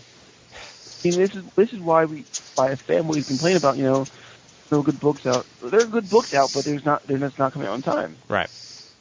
And I mean, what I can't figure out though is what happened between them working on Marvel stuff, Ultimate Spider-Man, Ultimate X-Men, Ultimate Fantastic Four. They haven't worked on Spider-Man, sorry, but you know what I mean. And then they go to DC and they're so damn late all the time. They're not known for being the late brothers. Right.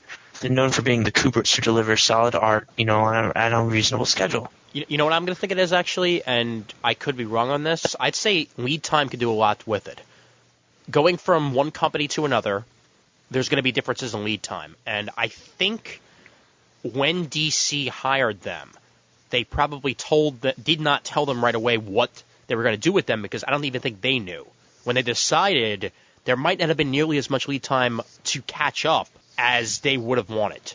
Because with the X-Men stuff, I know that both Andy and Adam, when they were on X-Men, they had plenty of lead time coming up, because I could tell that they were just going out bam, bam, bam, bam, bam. With Ultimate X-Men, he was on from the beginning of the book. So obviously he's both of them were on that one book. That right. Probably helped too. Mm-hmm. Yeah, that did help a lot. But with this one, they're on separate books, and I guarantee they did not know right away what they were going to be on when they came to DC. So that could be one of the reasons why. Again, I'm making excuses here for them, so I could be entirely wrong, but that's what my belief in this is. I'm not too sure about that, because I was listening to one podcast where I think it was Andy who knew he was going to be on. I'm sorry. Yeah, I think it was Andy who knew he was going to be a Superman, and he knew the team already, and I think he had some indication of doing something, but I'm not sure about Adam though. Mm-hmm. I think Adam was just thrown on Batman just to be the surprise of Grant Morrison. That's why. Right, and he still managed to get his book out on time. Yeah. All right, let's move on from Superman, and let's actually go on to Most Beloved Creative Team of 2007. And this obviously spans the entire peninsula of DC. So whatever you want for that, go ahead and talk about it. And I believe I shall start with Brent on this one. Who was your Most Beloved Creative Team of 2007? And you can name one or two if you want, or three, or four, or five. I'm going to say Jeff Johns and Ethan Van Sciver. Okay. Just because that opening salvo just slapped you in the face. It was a dick slap to the face of comic-y goodness. It was so awesome. You're like, I didn't realize this could be so good. Dude, you know what I mean? That's it. That is the official tagline. From now on, let it be known. Comic timing, a dick slap to the face of comic-y goodness. Yes. Oh, you can slap the penis on the cheek. There's always time for a dick slap to the face. Penis on the cheek. Penis on the cheek. It left an imprint. Fucking Casada. You know what's funny? If we started at 10, it'd be like midnight. Yeah, do you see why I started at 9? Yeah. Because I knew who I was having on my show. So who else other than Van Sciver and Johns did you like? Who else did I like? I think Shane Davis is doing, only one issue's been out, but Superman Batman. Mm-hmm. I like that first issue. That was really strong. I would have to say Ivan Rice in there because he did some standout work. I think the JLA stuff's been pretty good with Ed Benes. Maybe not with Meltzer and stuff, but just him as an artist alone, I've really grown to like him in this past year. Yeah. Well, so those would have to be my standouts. Awesome. For me, it has been 2 issues, and I can already safely say that the Dodsons and Gail Simone are my favorite creative team of 2007. They barely snuck in under the wire, but literally in 2 issues, they made me forget all of those delays on Wonder Woman that made me hate reading Wonder Woman, because their story has just been that compelling. The Dodsons are as beautiful as always, and Gail Simone just gets the character. I mean, come on, she reintroduced Etta Candy, a character who hadn't been in Wonder Woman in years and years and years, and she reintroduced her in a wonderful fashion. So I'm really enjoying that. I'm going to go Jeff Johns and Ivan Reyes as well, and I think I'm actually going to go Mark Waid and George Perez on Brave and the Bold, because that has just been old-fashioned storytelling. It feels like it could be taking place in the 70s. It's just like one of those books that's timeless. You can read it anytime you want, and it'll still be fun. So those are the 3 that I'm going to name. And let's go to Brandon. Mark Waid, Greg Rucka, and Jeff Johns, all the host of artists on the 52. That was probably my beginning of the year. That was my high note. That was what I was. I'm like, oh my god, I gotta go to the shop. Is it Wednesday yet? That was one of my things I loved about it. Mm-hmm. Right now, also, Batman and the Outsiders. Huh. Good choice. Yeah, it's close to another wire, but to me, this is what the Outsiders should be. It feels like that 1 year later Outsiders, where it was so good because they're underground, they're under the radar still. Mm-hmm. And this is like before they came out again. It's just like how Outsiders should be written. This is spoilers, right? Yeah. Again, in the most recent issue, you see a freaking OMAC, man. And not only is he an OMAC, he's like some super souped up OMAC, man. Yeah. And I'm like, oh my god, so awesome. Oh, and what's even more important than that is that he gets Geoforce in literally a trade for a player to be named later. It was awesome. It was like did it. No, I know, but it was just like he was auditioning without even realizing it. And Yeah, that was so awesome. and then Hawkgirl's just like, well, you said you wanted to be on a team, and he's like, right, fine, good enough for me. My favorite scene. Just wanted them off the JLA. Yeah. Yeah, pretty much. Who did they trade for Geoforce? A player to be named later. Oh. That's literally the way it went. It went like one of those, one of those sports trades that you don't find out for months who the next person's going to be. So for all we know, one of the outsiders could end up on it. Batman's going to dictate who gets to go to the JLA then, because he's the leader. Mm-hmm. He's Basically, Batman. of both teams, whether Black Canary likes it or not. That's what he does. You know what I love though? Naked Batgirl. That was nice. That was fun. Yes. That was a great 4 panels there. Oh, and I even have to bring this up. Imagine how different the book would have been with Tony Bedard on writing. With the whole initiative sort of thing going. Right. The government hates us. Yeah, I think I prefer this one. Because Batman and the Outsiders was originally going to be written by Tony Bedard. I'm not sure if the artist was going to be the same, but It's going to be Coy Turnbull. There we go. And his art style was way too stylized for me. Yeah. I'm glad it's Julian Lopez and this other guy I agree. taking turns like on Captain America, because they're doing great. Doug White? Yeah, there we go. Yeah. Mm-hmm. No, he's the cover artist. The artist on the second issue is in the same studio as Julian Lopez. Okay. So it is what Dixon said on literally like Captain World America, where it's just, two people with similar styles just going back and forth. Yeah. Cool. And Chuck Dixon, obviously, on writing. And God, yes. I don't know what took DC so goddamn long to get Chuck Dixon back. Because he just plays in the DC playground better than anybody. No, I disagree there. Really? I think the only person who gets it better is Gail Simone, honestly. All right. Okay. I'll give you that. But he's definitely one of the best out there. Yeah. Yeah.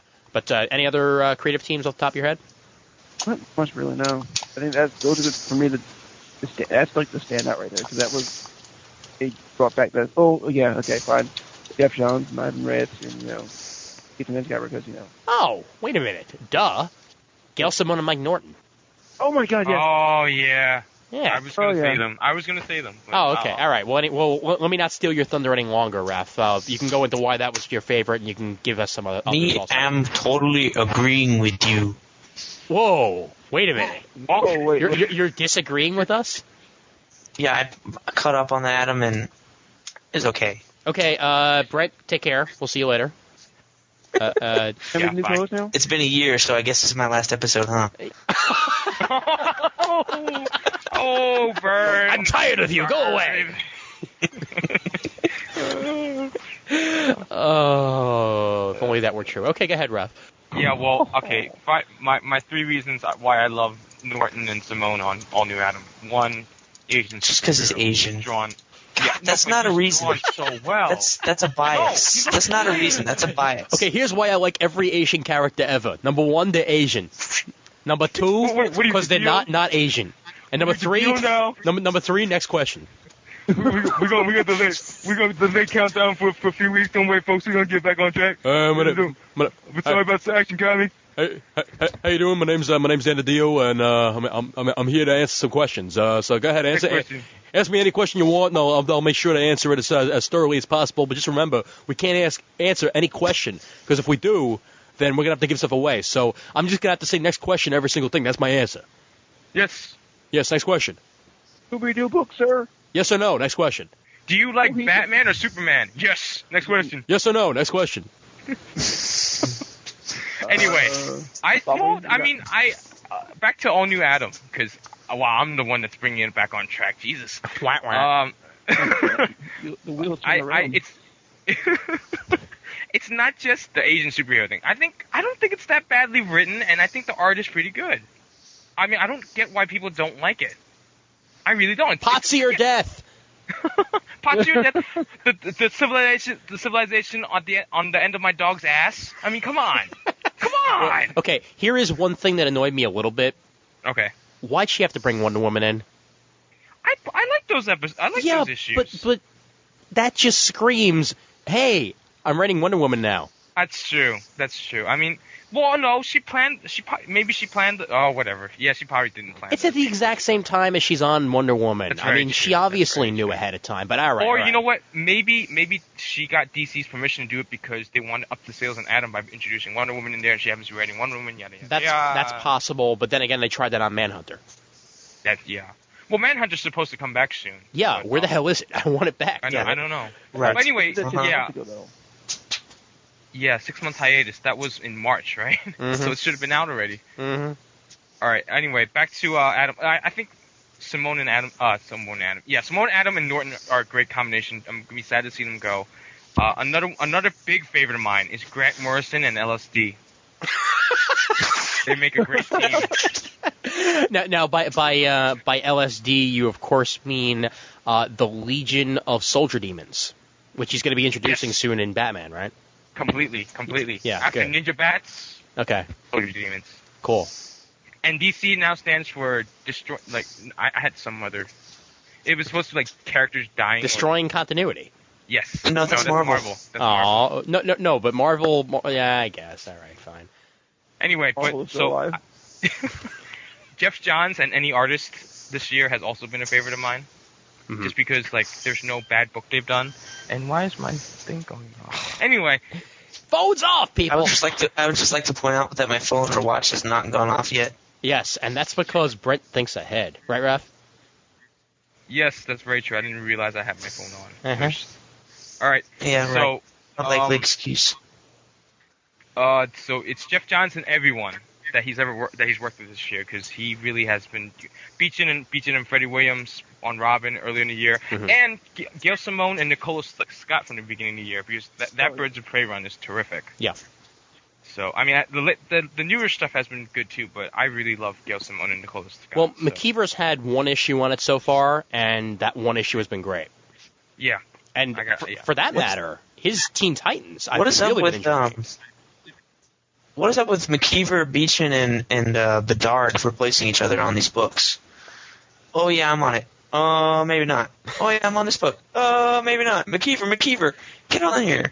All right. It's like McKeever's like your standard go-to guy, just filling for like 6 spots. I don't know why. Well, hey, now that Gail Simone is leaving and Mike Norton's leaving Adam, this just allows Mike Norton to eventually end up where he belongs on Teen Titans with Sean McKeever writing. Actually, Eddie Barrows, who was on Adam, is now on Teen Titans officially. Yes, for now. But in Right. 6 months, Sure. For now. Who knows? You never know. Gravity much, huh? Robin. Oh, What do you want? Robin. Paul Dini is also another favorite. Ah, yes. Yes, Paul Dini and his cabal of people. Not on Countdown. Well, no, I'm talking about on like Detective Comics. Detective? Yeah. See, I was going to say Detective, but Detective was a lot stronger last year than it had been this year. Right. With the Joker story and everything else. Yeah, true. All right, miniseries. Let's go for favorite miniseries, and let's also go for which one sucked. Hey, I wonder which one people are going to say for the one that sucked, but let's talk, both of them for both people. So go ahead. We'll start with Brandon on this one. Brandon, go ahead. Fine, yes. Metrical, my favorite miniseries so far. I mean, it hit so many things right. It hit so many high notes. It was kind of hard for me to not like it. Mm-hmm. Maybe even also Outsiders 5 of a Kind, which technically kind of was, That counts as a miniseries, yeah. Yeah, so 5 of a Kind also was really good. I like the pairings they had up with it, like Metamorpho and Aquaman, heroes that you wouldn't really see compared together. I liked how he played each hero against one another. And that Nightwing Boomerang issue was just freaking amazing also. Actually, I think my favorite was actually the Grace Wonder Woman.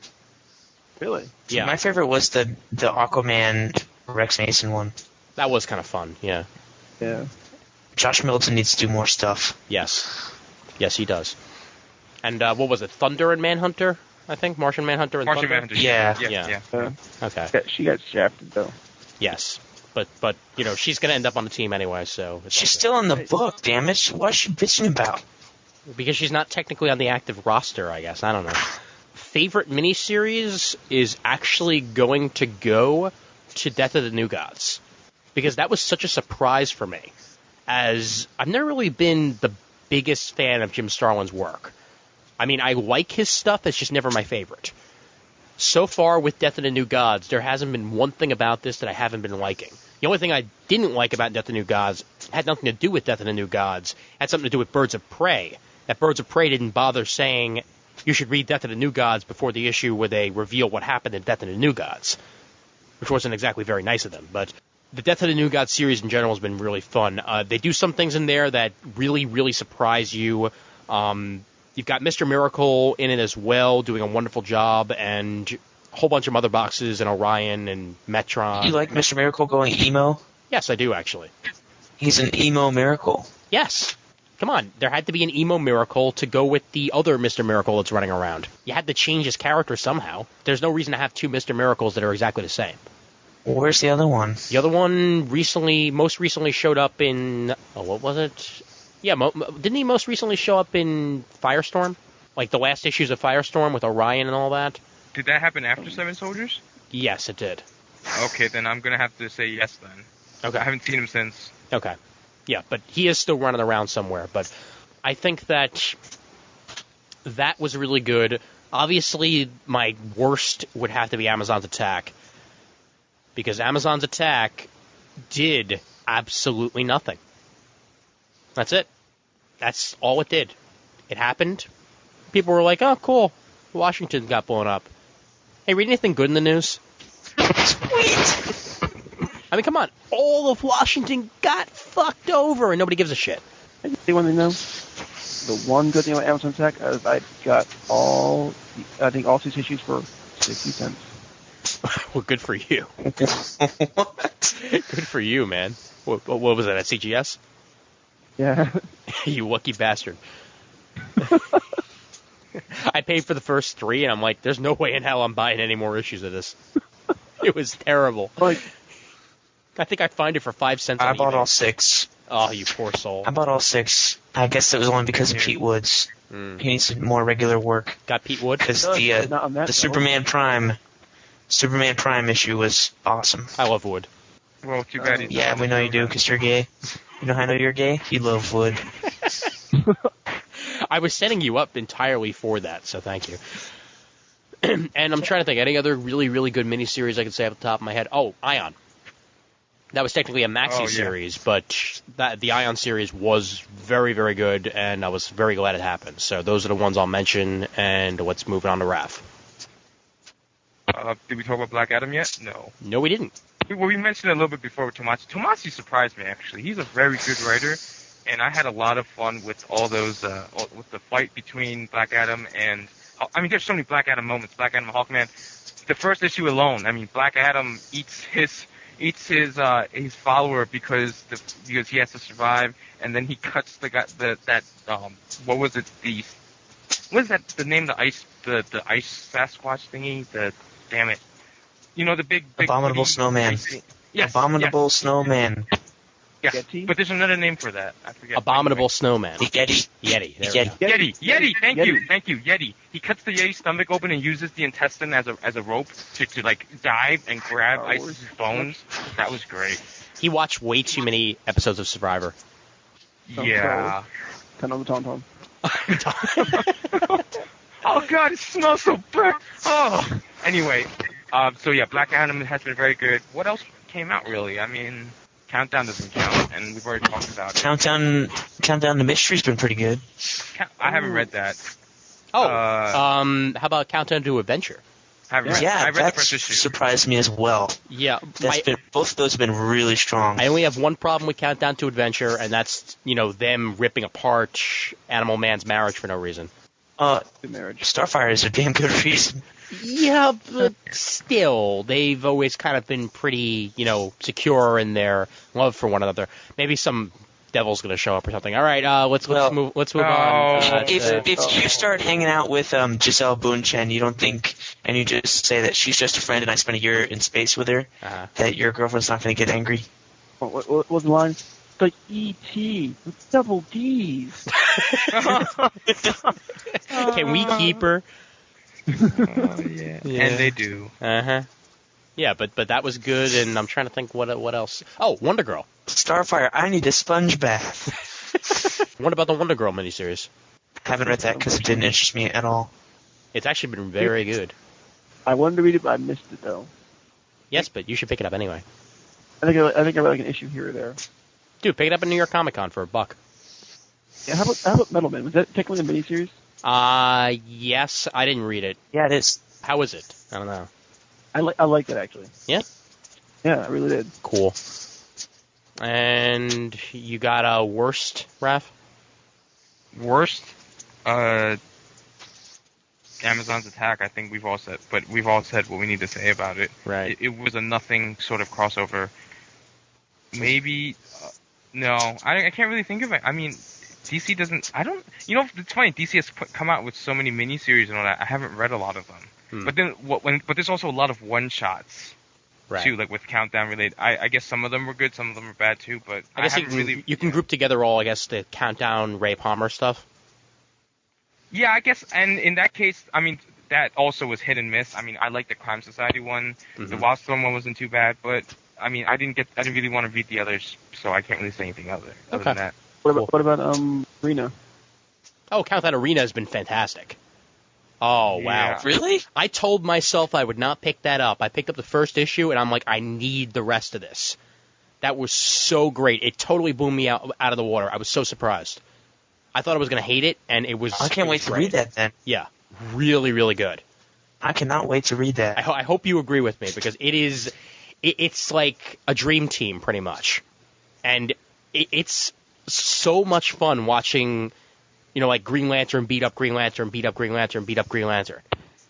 And it's not just Wonder Woman, Green Lantern, Superman, and Batman, but they also have Blue Beetle. They have Stargirl / Starman. What's the Shadow one from Shadow Pact? What's her face? Yeah, what's her face? Black There we go. Alice. That's her name. What's her face? And a couple others here and there that they have fights with and all that. But it's really, really good. So you'll enjoy that. Hello.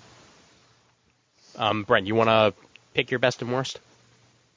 My best, I would have to say, the one that I'm enjoying is Black Adam, by far. Just came out of nowhere, a total surprise for me.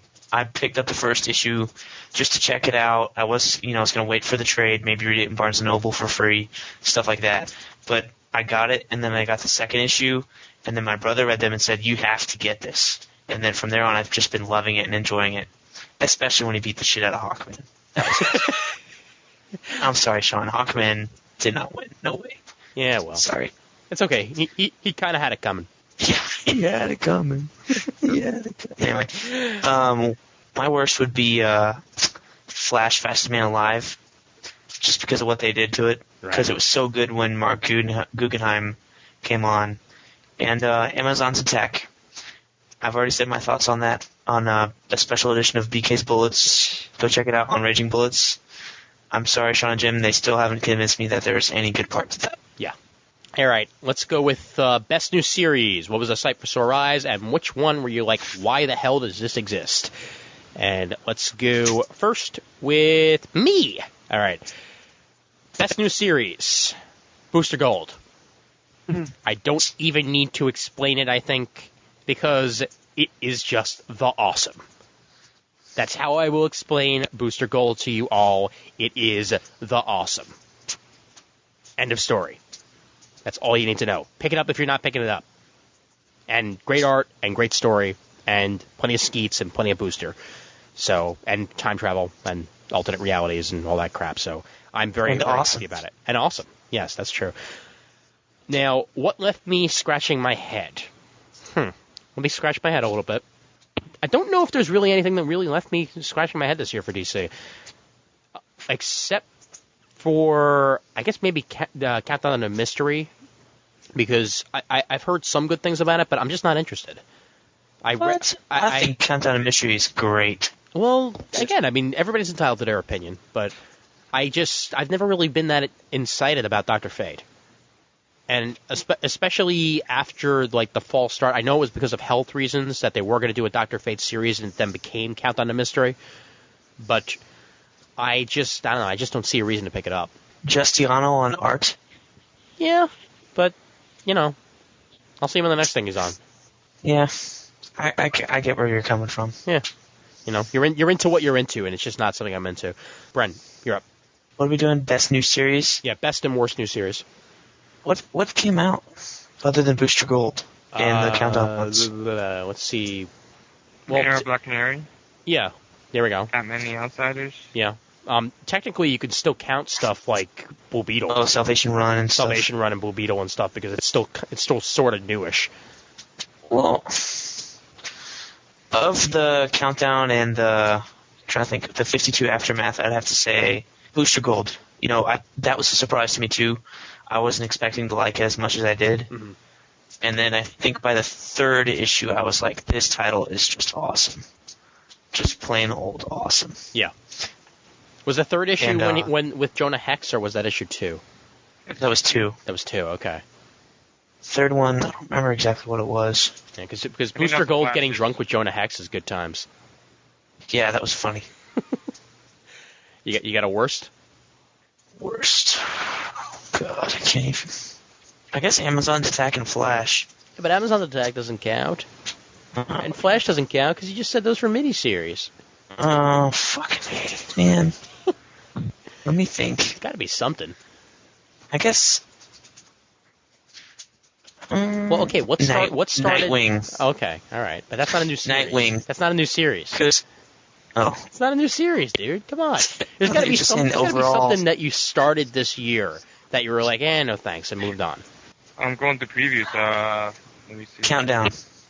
Okay. I haven't moved on, but you know that's the worst one I'm reading. That's fine. I mean that works. That's a new series, so there you go. Let's move it over to Raph, who's looking through previews. Yeah, I needed to think about it. Okay. Well, you guys said Booster Gold, and I can't. I'm gonna give another book a shout out then. Simon Dark. There you go. I love Simon Dark. I was afraid because Stephen House did Creeper, and that wasn't that great. But Simon Dark, if they took Gotham out of it and made it like a dark, spooky city, I would have been fine with it. It's a nice character. It's an interesting character, and I'm really fascinated to see what happens with him. Mm-hmm. There's a lot of mystery around it, and it has that classic feel of like superheroes. You know, like in the beginning, you didn't know their origin story, you didn't know how everything developed. You just sort of were thrown into the middle of it, and I don't mind doing that. That's a lot of fun. So yeah, that's my favorite. My least favorite, and I did pick up like the first 3 issues, and I totally regret picking them up. Infinity Inc. Okay. Really? Yeah. What the hell? I'm still wondering why I'm picking that book up.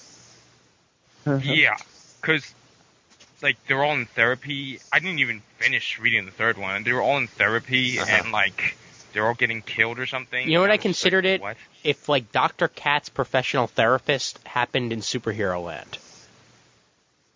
Yeah. Because that's And what it I felt just like. wasn't into that. I don't know. Yeah, about that. Wasn't into that at all.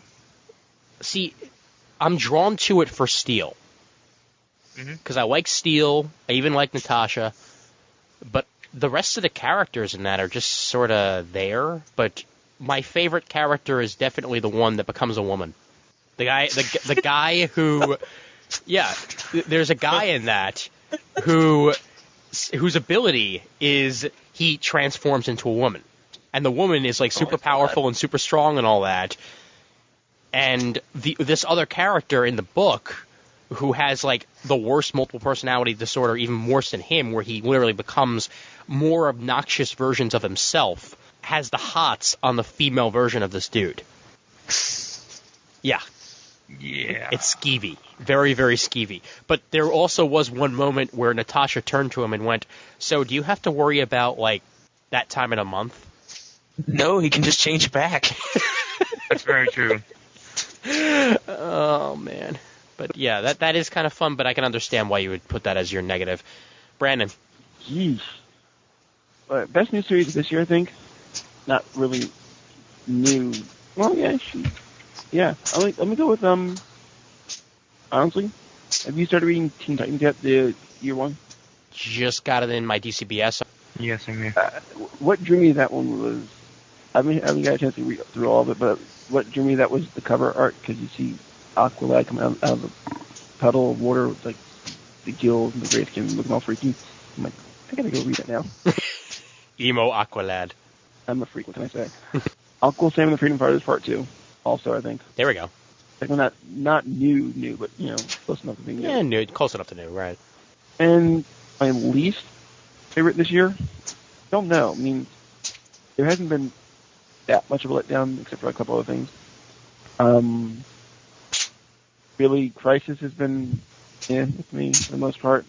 I like it, but there's something else to come from it. Mm-hmm. And add on to my good list again, Gold, because that was amazingly good. Yes. I love Booster Gold. I want to marry Booster Gold one day. I'm sorry, that's not legal. Why not? It's just not. You can't marry a piece of paper. But I love it though. I want to have babies with it. Maybe in like Tahiti or something. I don't know. It's legal in West Virginia though. Anything's legal in West Virginia though. Anybody who's listening in West Virginia who wants to send hate mail, my name is Brent Cassina. You can find me at geeksunite@freewebs.com. Have you used that joke already? Oh, God. I'm loving Ian Keen. Twice. It's twice. In and around comics. They don't say that anymore. I know. What do you who here read Lord Havoc and the Extremists? Didn't, nope. Okay, because if you guys have read my rant timing number 2, that was actually on like a comparison between Supreme Power and Lord Havoc and the Extremists, because you've got both companies' versions of the opposite company. Because Lord Havoc and the Extremists are pretty much they're not, but the meta militia inside of there are DC's version of... No. It's actually meta. It's meta militia, not with an L. Well, they don't pronounce the L's in that song, so it's the same thing. Okay, cool.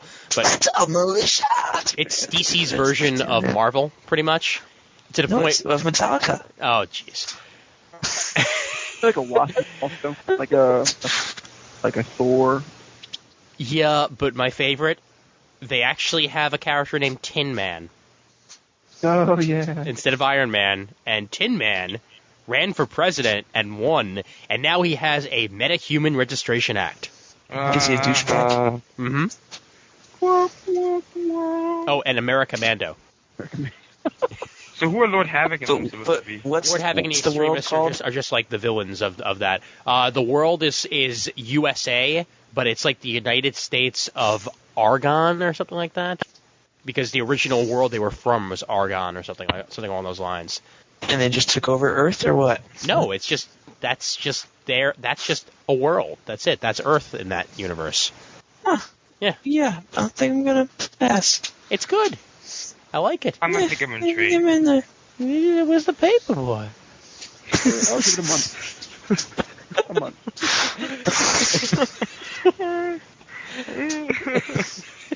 What happened to that nice paper boy? Can't do it. Anyway, we got next question. Come back, you piglet son of a bitch. Next question. Yes or no? Yes or no? All right. Before I ask you guys the last two questions on the list here, let's actually go to the forum comments. So, Brent, get ready for that. I'm ready. Okay. Ready? All right. So we're gonna I'm start. always ready, baby. We're gonna. Thank you very much for that. You can find Brent in Army of Darkness. All right. Here is Matthew Guy with his comments on DC. Countdown is a big letdown as an event. The miniseries are hit or miss, but I have learned a valuable lesson for the third weekly series. Unless it's Superman Weekly tie-in, it will get the wait for the trade treatment. Dan DiDio and Bob Wayne, I'm not your moneymaker anymore. Shake your moneymaker.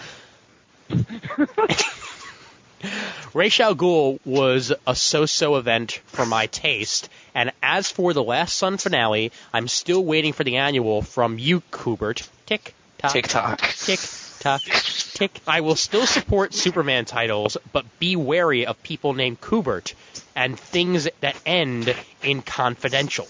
I was ticked off by the delays on the big books from both companies, but I just supported indies more in its place, which is a good thing to do.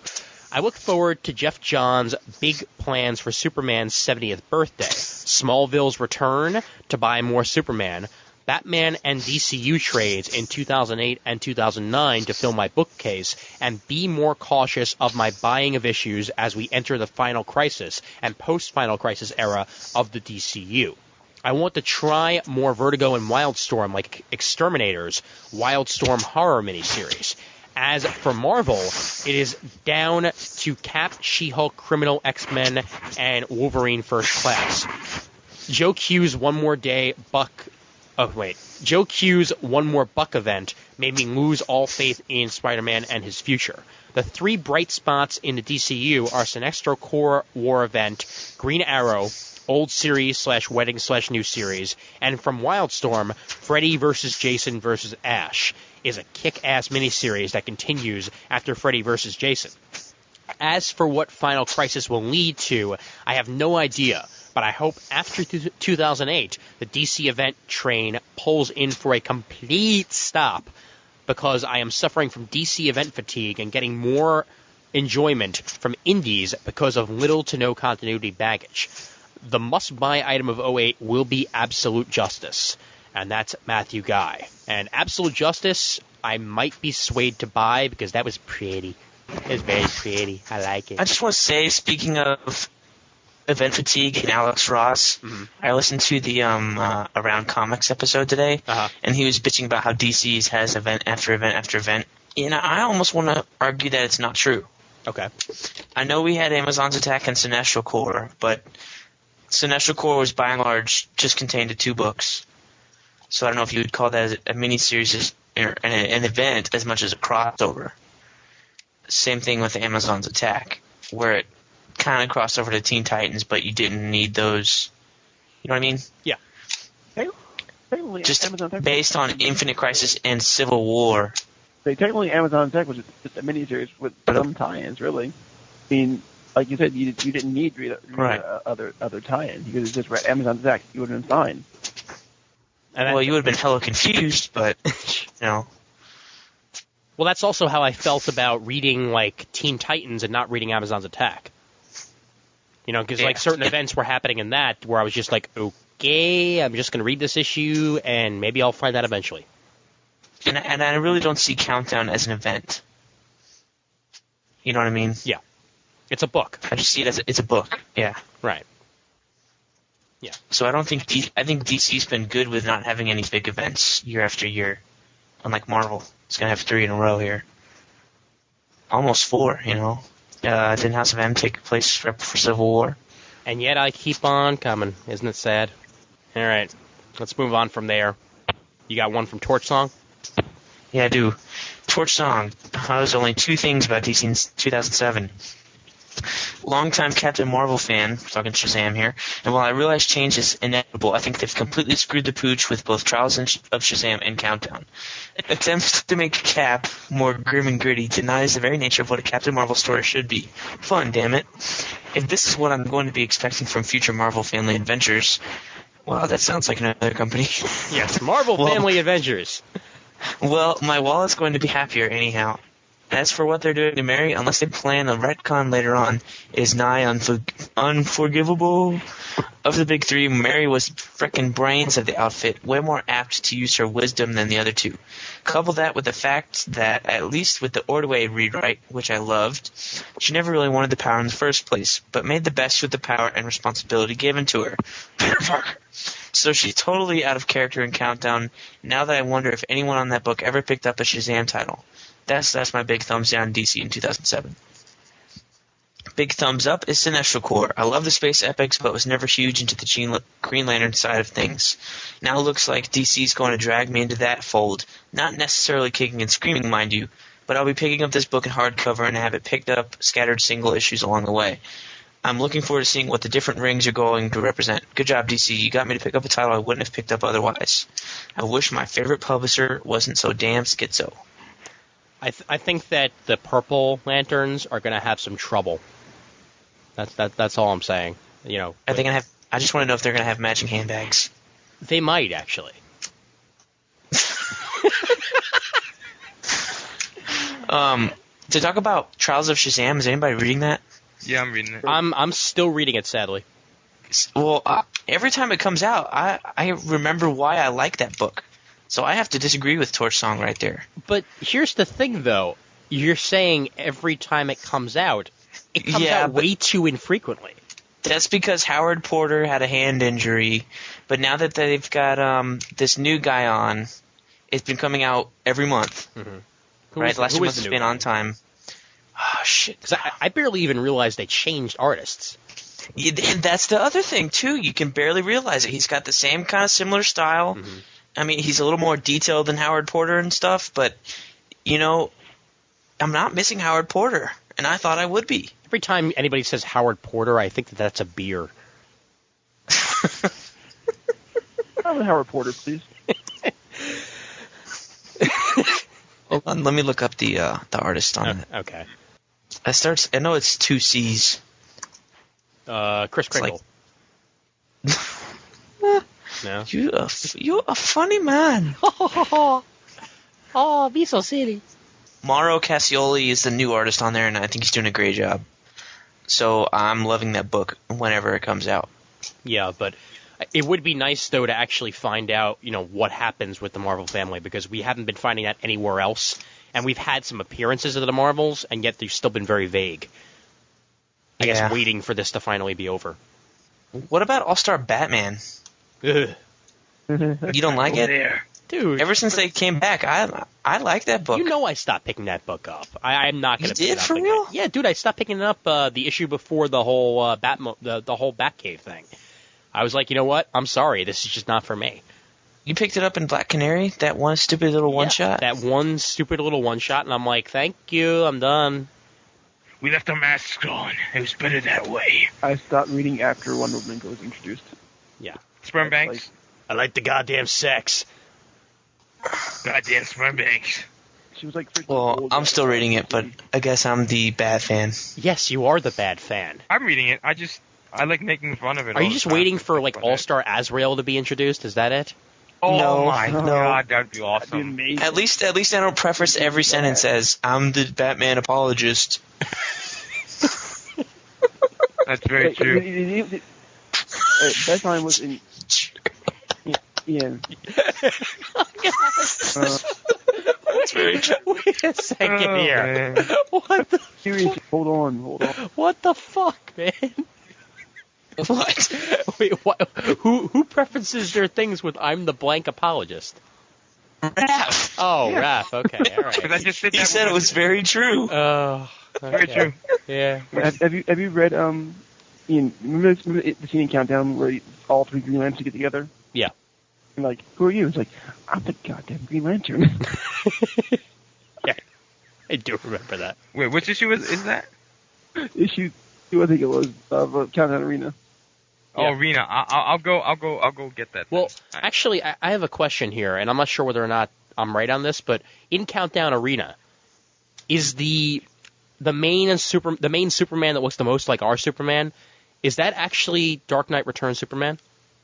That's the one from Superman Batman, apparently. No, that's one. No, That's what it said on the website. Also, Yeah, but what is that Superman from? What Superman Batman arc He's is that? Superman from. No, I think From the first one. 51. Public Enemies and the second one too, I think, or the last one. Wait, is that the one where like they changed the world where they're like? The rulers of the world. No. It's from the first one, Public Enemies. Remember, he showed up and was like, "You have to save the world" or something like that. The Kingdom Come one. Yeah, The one but that looks like the then Kingdom Come one. He had the Yeah. Kingdom Come logo, didn't he? yeah, but now he's back to a regular logo. All right, I'm sorry, I like that a lot less. I don't think he had the Kingdom Come logo. Yes, he did, dude. No, the he had first the couple times he showed up, he did. He had a black Alright. S. I remember that. I don't remember if it was Kingdom Come. It was. It definitely Yeah. was. I remember that it's been too visual long. very, very well. Okay. Yeah, Yeah, I'll go Well, with that one. Let then. me check. because they even came out with a figure. I don't know if you remember. They came out with an action figure. Yeah, I from that remember. run Oh Yeah. yeah. with the Kingdom Come logo. All right. Well, they need to get his logo straight. Yeah. But I guess they can't because Kingdom Come Superman is around. I guess I don't know, but Uh, okay, but so that's who that is. Well, thank you for clearing that up because I had no idea because they were very vague about his world. So, but he seems like an interesting. We character. haven't seen it yet. We haven't seen his world yet. Right. All I know about his world is that he talks to the president on a Bluetooth headset, and then Which is kind of like Dark Knight Returns, isn't it? yeah, that's why I'm thinking that it might is actually Dark Knight be what that Returns. is. He's from Earth 31. Yeah. Yeah, exactly. The Dark Knight Returns world, and also the world of Batman and Robin All-Star. So wow, that is actually it. I was actually right. Wow. My God, yeah. Where does it say that? Dark Knight Returns world? What? Yeah. Where does it say that? Look on Wikipedia. Earth 31 is the Dark Knight Strikes again in the Dark Knight Returns world. I don't like that New Frontier gets its own world and so does Dark Knight. I don't like Why that. not? They're not Elseworlds, goddammit. Come Yes, on. they are. Well, they And are. they're not that similar. Yeah. They're not that different. That's my thing. They're not that different. Yes, they are, dude. Give me something different. I don't know. One of them happened in the Silver Age, and one of them happened like not even close to the Silver Age. Yeah, one takes place during World War II. That's why. Yeah. If Dark Knight Returns took place in the same universe as New Frontier, Batman would have been like 92 when Dark Knight Returns. That's not what I'm. That's not what I'm saying. Well, what are you saying? I'm saying that New Frontier doesn't deserve its own world just because it was a damn good miniseries. Well, okay, we've got Earth 2, which What's is so different about New Frontier than our world? Look. Hear me out here, okay? Hear me out here, all right? Earth 2 right now is pretty much what would have happened if the Golden Age universe was, aging at the same time as it should have. That's what Earth 2 is. Correct. With New Frontier, their time works different than ours, just like a lot of the worlds does. And that's actually in the Silver Age right now. Okay? Our world, our current superhero world, never had a Silver Age. They all started back in like the 70s and 80s, and possibly even the 90s at this point. So they never got to be around when JFK was around. They never got to be around when the wars were happening. Because these superheroes went through that, especially Superman and Wonder Woman. They went through World War II. So that's what makes it significant. That's what makes it different. That's why it should have its own world. Okay. I don't know. It just doesn't seem that different. I want the characters to be different. You know what I mean? Not the time. Right. And I think they are different. If you look at the way they walk and talk and act, they are different. So who knows? Maybe I'll swing you once we start to see more of their world. Because there is a one-shot coming out in the New Frontier world once the DVD hits, I'm pretty sure. Yeah, there is. Yeah. And I got Absolute New Frontier, yay. What you did? Yep. For Xmas. All right, let's move Can on. I just say that we're going to do a DVD review of Absolute or New Frontier? You're damn right we are. All right, cool. All right. Okay, Atomic 99. I'm going to skip the questions considering I asked them already. I love 52, but didn't pick up Countdown. So on that level, I would answer no to if the expectations lived up, because they failed to sell me on picking up the book. I'm event fatigued, but if it is good, then why not do it for Sinestro War? For Ra's al Ghul, I haven't regularly purchased a Batman title in years. I'm just so tired of the character. For Superman, backed up storylines and dropped sales. Bothered by delays. While others dropped books over delays, I usually don't mind the delays if they are minimal amounts of time. For me, it is all relative to the quality of the book. All-Star Superman, worth the wait. Heinberg delayed Wonder Woman, pushing it. Kevin Smith's Black Cat, intolerable. What storylines are you looking forward to in 08? Kingdom Come, Superman, and JSA. I would certainly agree with that. Most beloved creative team in 2007, Johns and Eaglesham on Justice Society. That's one we didn't mention. I did. We did? Johns and everyone he's working with. Oh, yeah, you're right. Yeah. I forgot. Plus, your list also includes, like, Johns and the guy who he worked for, like, back when he was 15.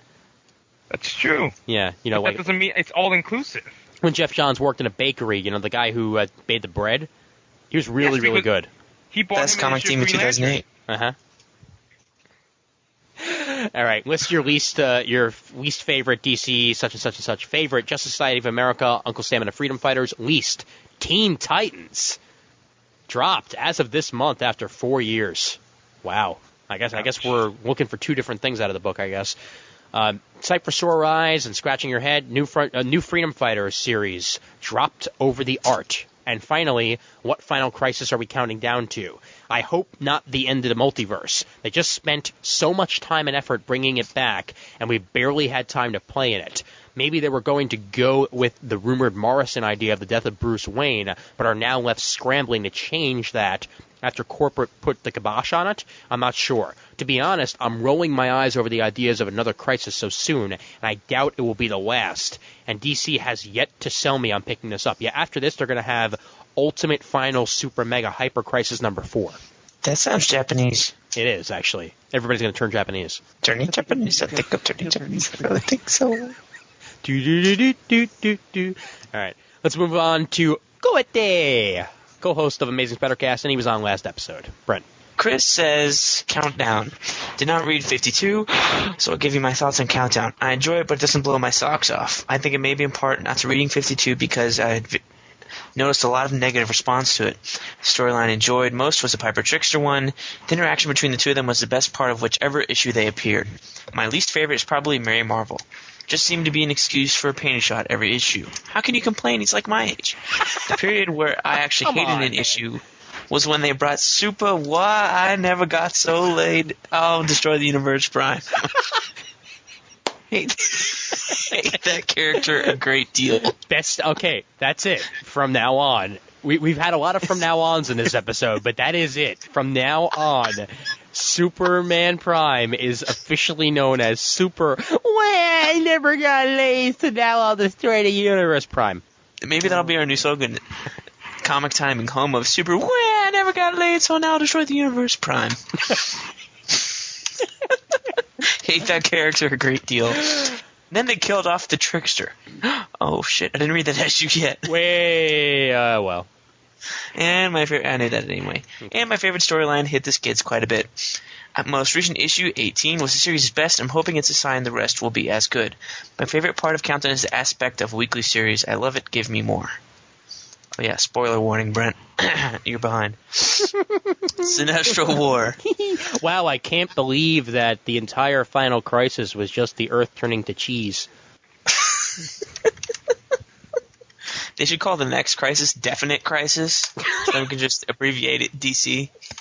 Post-DC universe. Wait a minute. You just officially decided also what DC stands for. Definitely Crisis.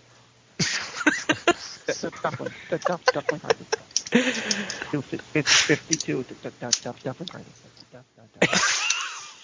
Got that. Got Crisis. 50 Crisis. All right. Sinestro Corps. Hell yes. Sinestro Corps War was the best story of the year, and Green Lantern 25 was the best issue of the year. I don't think Jeff Johns can do anything wrong with the title.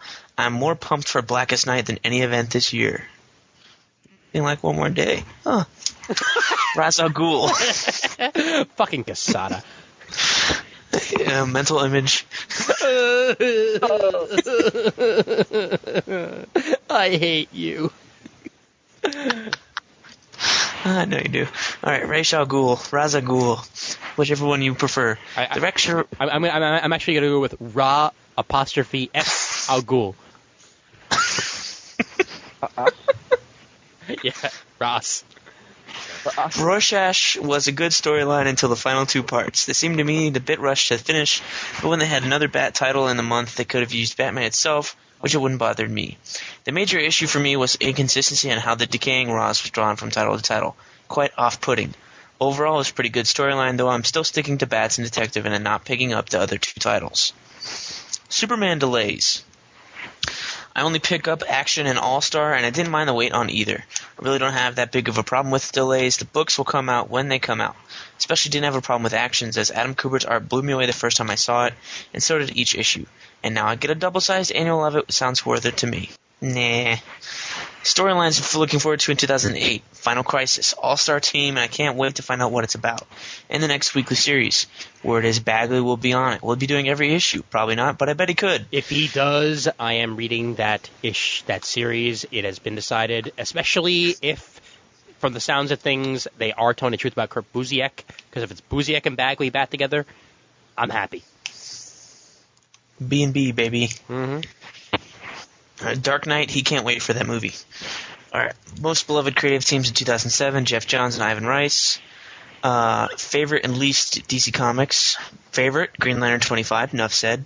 That's a Marvel expression on a DC thing. I don't know if that works. Well, anyway. you're allowed one more of those. Okay, well, he's allowed. Yeah. He gets one. Yeah.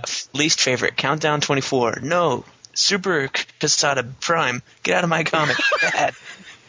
What? Yeah, Super Casada Prime, because he wants to destroy everything. Oh, Alright, no more Marvel things, Coyote. Okay. Best Mini. I can't pronounce his fucking name. Chris Johnson. Yeah, there we go. Still going on, but The Death of New Gods. Great art and great story. Don't know much about the New Gods, but I'm sure the mere concept rubs the shared fans the wrong way. They're newer As a than the Spidey old fan, gods. I can relate. He says he can relate as a Spidey fan. Yeah. New series, The Sight for Sore Eyes. First issue covered in December of 06, but I picked it up in 07. Batman Confidential. Yowza. Really? Mm-hmm. really? Scratching my head. Superman Confidential. Huh? Where's my conclusion? Issue 6 is now issue 11. And finally, what is Final Crisis are we counting down to? Lois is shot by a sniper after Clark reveals he's Superman, and Clark wears the black Superman suit to kill the guy who hired the shooter, Lex Luthor, Natch. Only he doesn't.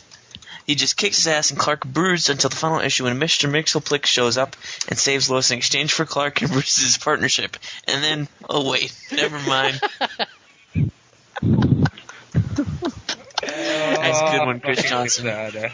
Whose screen name I can't pronounce. Fucking Casada. It's great. Oh, yeah. Mental image! I must say, as a hardcore Marvel zombie, that enjoyed DC's books more than Marvel's in 2007. Wow. Green Lantern, JSA, Booster Gold, Brave and the Bold, Batman, so many great titles, and I find Marvel only having a couple that stood out as great. Looking forward to 2008. Question for the gang. Is Justice Society of America better than Justice League of America? Agree? I'm going to go with agree on that one. I think JSA is better. Yar. Yar? Yar. Ah. Yeah, JSA or JLA? I honestly don't. I mean, geez, I want to say JSA, but JLA with the whole unlimited thing, I can't. I don't know. I mean, I want to say JSA, but JLA has been good, so it's hard. That's why it took me. I was thinking about my answer. Okay. It's, I'll just say I don't know. I mean, really, JLA is so good. Yes, but lately. JSA is so much better. It is, and it's just, but all right, you know, Kingdom Come Superman. I totally Kingdom trapped Come- you, dude. I trapped you so bad, and you just admitted it. Kingdom Come Superman. I'll just Kingdom Come Very Superman is the deal breaker. I do like Kingdom Come Superman a lot, so Yeah. I'll give it to GSA. Yeah, here's some post from some dude who has some really weird Superman and Flash signature. I think DC is cool and neat, and I like it. DC is cool and neat and it's nice and I like it. Wait, I need Did I to mention I'm a Superman apologist? wait, hold on. Actually, wait. I think DC is cool and neat and it's nice and I like it. All four. Hey, Raph, why don't you read that guy's post? I think DC is cool and neat, and it's nice, and I like it. That totally didn't sound like him. No, that didn't sound like the guy that wrote it. No way. No. No, definitely not. terrible. Okay. Geeks Unite, check it out. Whenever Noisy Award, how'd that get in there? All right, the Dyslexicon says it's from Boston, Jamaica Plain, whatever that is. That would be Boston. It says Jamaica Plain after that, though. Yeah, no, that's just the Jamaica Plains portion of Boston. There's a Jamaica portion of Boston. Yes. Just like there's a Jamaica portion of Queens. There is? Mm-hmm. Yep. Learn something new every time here on Comic Timing. Yep. In fact, Brent's moving to Brent's Jamaica. quest for knowledge. Yeah. Brent's moving to Jamaica. He's going to smoke the ganja, Mom. He is? No. As a token spot right here, I'm I was going to say, that's news to me. Toke it up. All right, come on. What? Well, I'm not seeing much difference between Marvel and DC these days. Both are event machines. Both have late books. But both companies have one writer who's putting out a great deal of content, really kicking butt and taking names. Johns and Brian Michael Bendis. I dropped Countdown when I reached the 6-month point and realized the story had progressed to the point of promotional posters. Eclipso was manipulating Mary Marvel, and yeah, the stunt worked better as a poster 8 months ago. What I would like to see, give your good writers room to breathe. Let them get characters into worlds. Sinestro Corps would not have worked as well if Johns hadn't had the time to build towards it. I want to be reading Buster Gold in 25 in a couple of years. Booster Let Gold. Morrison take his time on Batman. It says Buster. I I'm just know, reading it word for word. but he meant Buster. He meant Oh, Booster. He likes They to do know. that whole, They know. Okay. But you know. Who should coats? Juno, out in theaters right now. I want to be reading Booster Gold 25 in a couple of years. Let Morrison take his time on Batman. Then after 3 or 4 years, if you want to have a big cross-company crossover, it means something. And that's the Dyslexicon, brought to you by everybody on the show. So thank you, Dyslexicon, for that. And I very much hope to be reading Booster Gold in a couple of years as well. And I'm certain. I want to read Buster Gold. Buster Gold sounds like it could be fun. Yeah, that's like Buster. It sounds Brown. like a porno mag. Oh, jeez. Thank you very much for that. We really needed to hear that. That's terrific. This is why you have me as a co-host, remember? Yeah, right. I can crack all the immature jokes that you wish you could. You said poop. Because you're the host and I'm the co-host. All right, let's finish this off, guys, with a combo statement here. What are you looking forward to in 08, and what is Final Crisis? And we will begin with Silent Brandon. All right, thanks, Brandon. All right, great. Yes. All right. Now, come on, Brandon. All right, I want to see in 08 a color war, pretty much, between Green Lanterns. Lantern color war. That's what I really want to see the most right now. I just want to see an all-out epic space battle between green, blue, black, red, orange, purple, and indigo. I just want to see that massive Star Wars-esque, one side not really gaining any ground, just massive dragged-out battles for months on end. Can they call it the Roy G. Biv War? Yeah. Roy G. Bivolo. Yes. Waiter. Ultimate weapon. And what is Final Crisis? Final Crisis is beginning for the first Born Earth and ending with Commandees, the last Born Earth. I don't know. Yeah. I don't know. I hope it's just the end of or at least for a time, of not just the crossover events, but hope it just brings a definite meaning to the Crisis? No, not a crisis per se. I mean, we already have enough crises. We've broken up things before. I just want to see them glue things back together. That's what the crisis should be. It's the gluing of the DC universe. It's the actual setting the mold and how it's going to be for years on end. I think that makes sense. Raph? What am I looking for in 2008? More development with the Green Lantern story. and what's going, everything. I mean, Batman, continuation of the Kingdom Come storyline within JSA, the Salvation storyline in JLA, Superman with the Legion of Superheroes, everything. It's gonna. I think it's gonna be really good. And what I think Final Crisis is a big elaborate celebration of Superman's 70th birthday. Yeah, that's totally what's going to happen. Yeah, everything revolves around Superman. Uh-huh. You know who you sound like? All right, moving on. Superman apologist. But And on that note, I'm not a Superman apologist, though. I was talking about Raph. I know, but I was filling it. I would never talk about you in a bad way. Oh, thank you. You know why you're gay? All right, come on, Brett. You know why you're gay? One more gay. You want to know why you're Devil's gay? gonna make you gay. All right, what are you looking forward to in 2008? Final Crisis, I want to know what it's about. I'm looking forward to J.G. Jones Interiors. I'm looking forward to more Tony Daniel art on Batman, because I love the 2 issues he's done so far, that I've read anyway. I haven't read the 3rd one. I'm looking forward to Dustin Nguyen on Detective Comics. Can't wait for that. Looking forward to Rags Morales coming back and actually doing some work, hopefully. I'm looking forward to... Who else? Who's on Action Comics? I am. That guy. I'm looking forward to Ian on Action Comics. Gary Frank. Because he's drawn some great stuff, that Ian. Gary Frank, dude. Gary I'm Frank. looking forward to Green Lantern. You know, I'm looking forward to everything in DC 2008. Because everything seems like it's going to be getting really good. And hopefully I don't bite my words next year. I certainly hope so. Final Crisis? I think it's going to be the death of the New Gods. Okay. And the rise of the old new gods. Old gods? Old new old god. Right. New. We're going to have the New Gods die, and the New Gods, spelled like new metal, N-U. Uh-huh. You know? Like new gods, not new. You know, this actually sounds like something Grant Morrison would do, so I'm on board. Exactly. So I think it's going to be that. And every one of the previous New Gods will come back with different spelled names. And Limp Bizkit is going to be the High Father. Dear All God. 5 of them. They did it all for the Nookie. What? The Nikki? What? So You know, can, sex. So you can take that cookie and stick it up your... Yeah? Yeah. Stick it up You know, something Superman Prime knows nothing about. You know, I could probably take this entire episode and turn it into a promo for the show.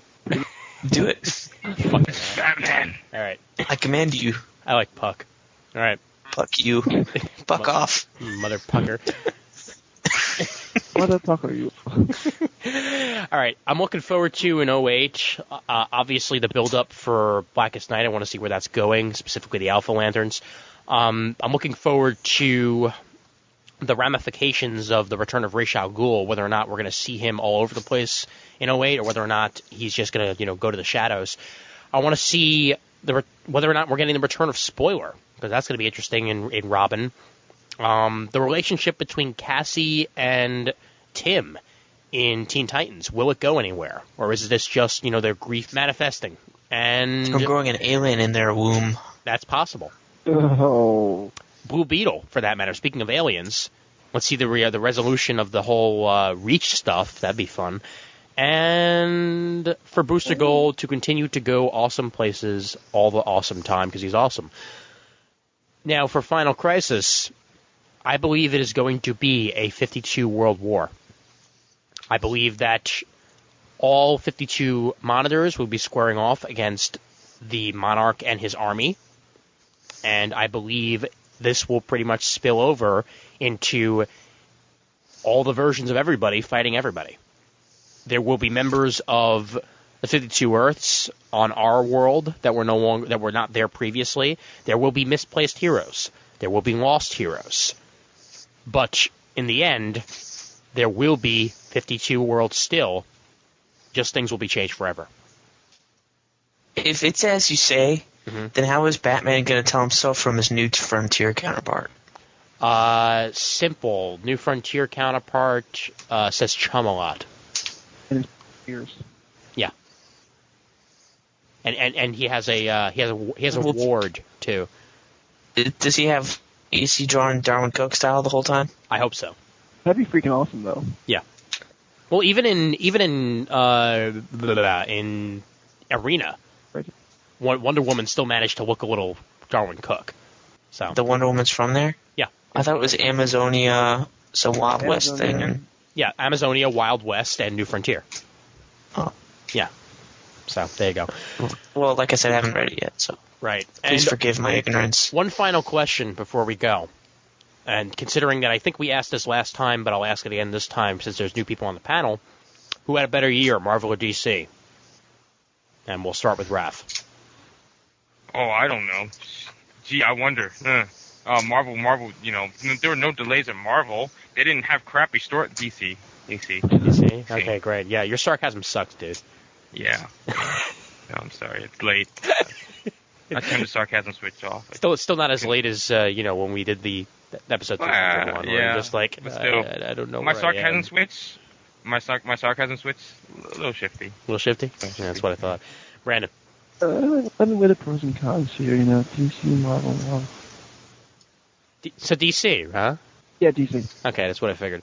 Brent. Well, yeah. No. Go ahead. I don't want to. Honestly, this has been the best year of comics we've had in a long, long time. But I mean, both like Raph said, both companies have had some delays. Both companies have had some pretty crappy stories. But I mean, in the long run, I think DC just had a lot more character development than most other characters. And I think with Marvel, we've seen more of a character progression than anything else. True. Yeah, no, I'm with you on that. I actually go DC over Marvel. Even though I think I said Marvel on the last episode, so now I really sound like a hypocrite. But, you know what, though? Screw it, I'm going with a tie. That's what I'm going to go with, because I'm so much looking forward to Secret Invasion in Marvel, and the whole build-up with the Skrull stuff is great, and I'm looking forward to, Final Crisis in DC also, so they both have me really interested, so I'm going to be a cop-out and say both. Huh? Good job. Yeah. I'm a cop-out loser, what can I say? Brent. It's really hard to judge. Based on getting things out, I'm going to say DC. Because Marvel missed a lot of issues of Captain America, Amazing Spider-Man, and FF and all that because of their Civil War delays. Yeah. And the One More Day delay thing, had a bunch of delays. Why couldn't it have been Supposed to come delayed out longer, like so long that it never weekly. came out? I know, right? Exactly. Yeah. Why can't it be? Could have been the Daredevil? Untold Tales of Spider-Man. Why couldn't it just be that? Yeah, that'd be fun. Untold. Untold Tales of Spider-Man. Never freaking. Yeah, Untold Tales of Spider-Man, written by God. Oh God. Written by Batu, the Watcher. I want your marriage. I want your love. But so yeah, I do think DC did a better job. Dan DiDio got that right. He put in some fill-ins, just so that we would not just miss a book. You know what I mean? Yeah, I gotcha. Event-wise, Sinestro Corps was fantastic, but Amazon's attack sucked. Civil War was pretty good, but World War Hulk was a letdown. So, it's hard to say. So I'll have to go with Ian and go a tie, because there wasn't anything really that stood out. And I think Countdown detracts for DC a lot more than it should. Right. For me, anyway. So that's what I'll go for a tie. All right. If Countdown wasn't as bad, then I would say DC. Sounds good to me. All right, boys. It's been fun.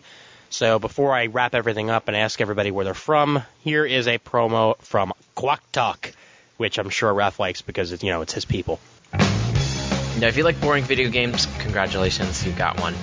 I have absolutely no idea why they did that. It's pretty good. It's just not in this case. Seriously, what the freak are they thinking? Probably the best thing they've put out all this year. 5 out of 5. I hope I never have to watch anything that bad again. This definitely gets a 1 out of 5. Random? Yeah, a little bit, but hopefully entertaining and informative as well. Every other Saturday, Quack Talk brings you 30 minutes of reviews of video games, music, comic books, and other meanderings in pop culture and odd news. Join us at www.quacktalk.libsyn.com or search for Quack Talk in iTunes. That's KWOK. Hope to see you there. All right, that is indeed Quack Talk, and I actually listened to an episode about like 2 or 3 weeks back, and it was really good, so I'm going to try and listen to it whenever I have a free moment. Go ahead and check that out, and he gave all the instructions and all that, so hopefully you guys were listening. Yeah, let's wrap it up here, and before we do, obviously, Brandon, where can we find your ass? Still on iTunes under the quarter bin with a new episode coming out in 3 weeks, baby. Yeah, I'm back on top, baby. Yeah. What's it going to be on? Sidekicks. Superhero. Who's going to be on it? You. Yay! And Raph. Yes. And Brett, if you want to come on. Sure. So what you're saying is you're pretty much just going to take the crew that's on now and be like, I'm host now, bitch. Plus, hopefully, Do you want to do it now? No! No, plus hopefully, It's 12:36. I got work tomorrow, you bastard. Oh, you have work tomorrow? I thought you were off. No, I got work tomorrow. I went back to work on Wednesday. You poor baby. Yeah. plus hopefully LW, Verge of Geek. Awesome. Where is it again? IndigoFire.Libsyn.com, right? Yes, and also on iTunes, and hopefully soon to be on TalkShoe. I'll get the feed later sometime. Excellent. Cool. And where does your award-winning ass belong, Raph? It belongs on my award-winning ass trophy. Yes, but where's your podcast? I was going to say in his pants. Your ass belongs in your pants. I don't care what anybody says. No, it belongs in your boxers, which are in your pants. So, Raph, what's coming up on Geeks Unite? Well, we're taking a short break to sort of settle everything, and then we'll be back at the end of January. I don't know when this is coming out. End of January. And you can find us at freewebs.com/comicgeeksunite and geeksunite.libsyn.com. Excellent. Don't lie to the fans. Just tell them you're taking a month off to celebrate and make your head bigger. It's not possible to make my head any bigger. I'm sure I'm going to be on an episode eventually, considering that I was just on one a few weeks ago. And Samurai 7.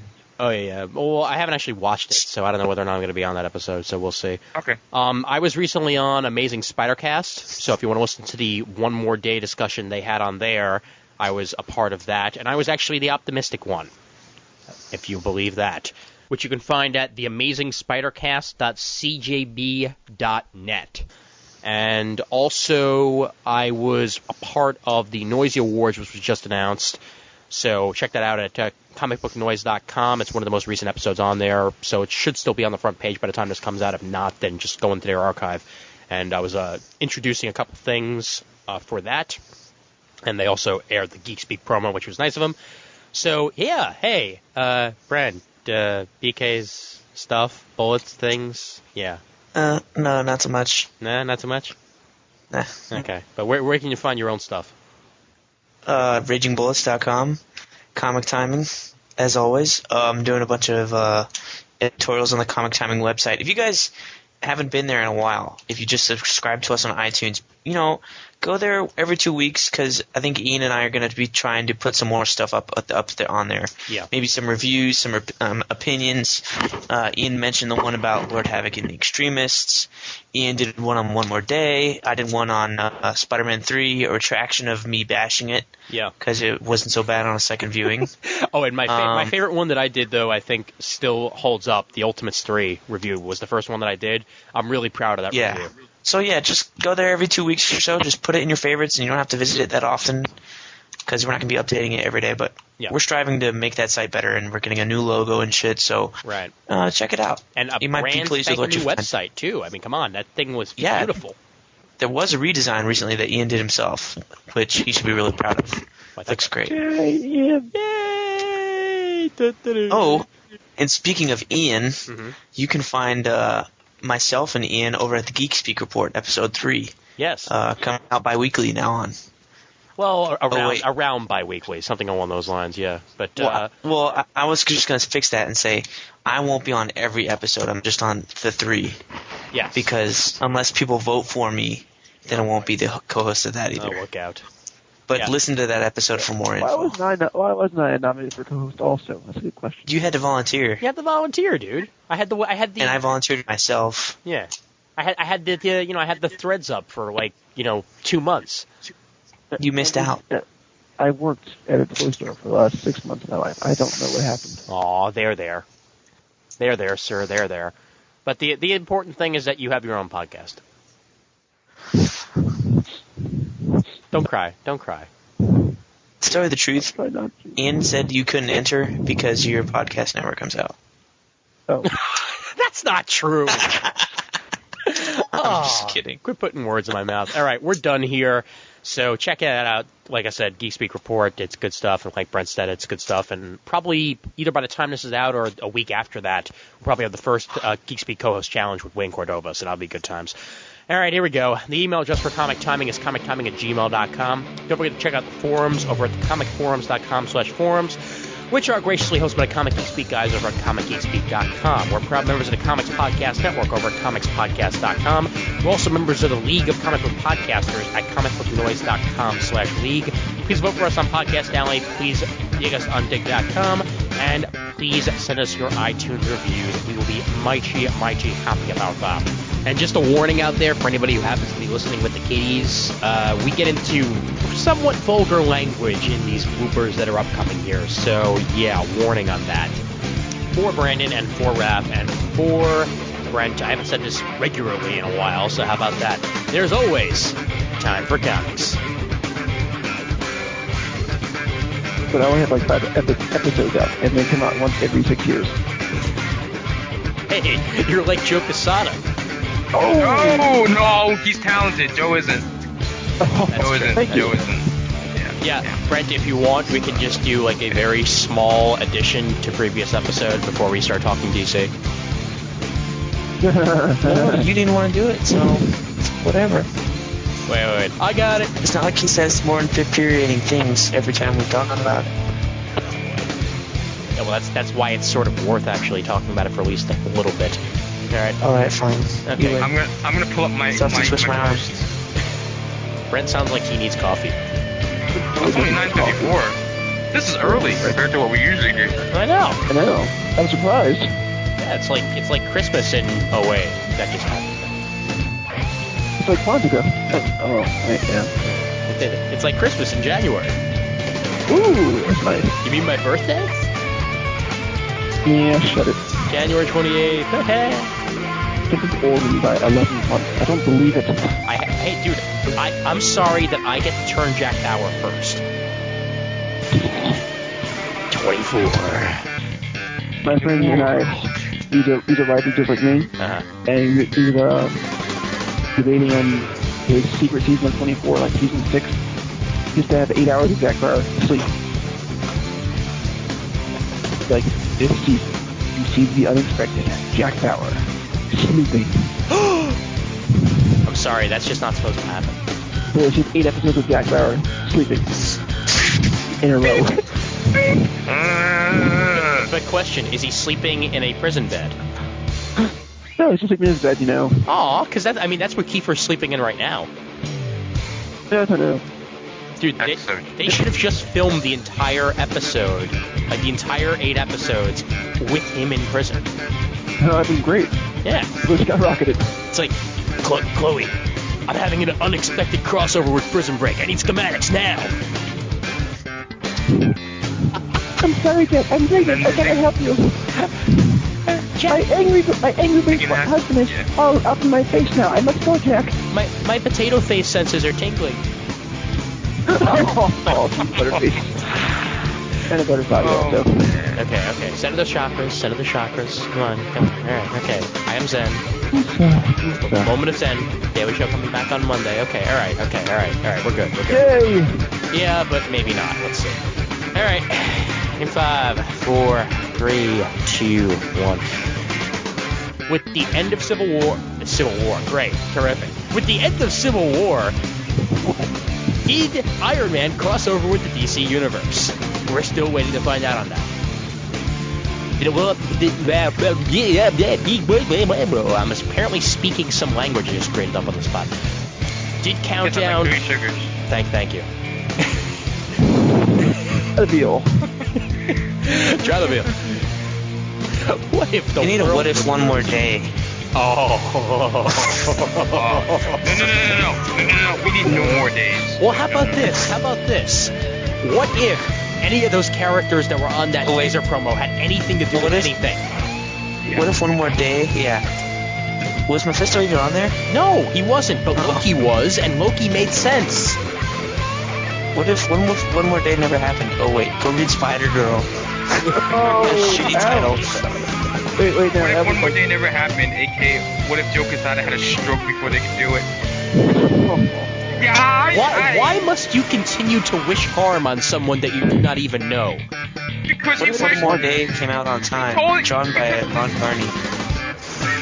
Well, I mean, I'm saying it for Brandon here. His childhood butthole is still aching, and all these other people. Like, I mean, damn it, Quesada! Childhood butthole.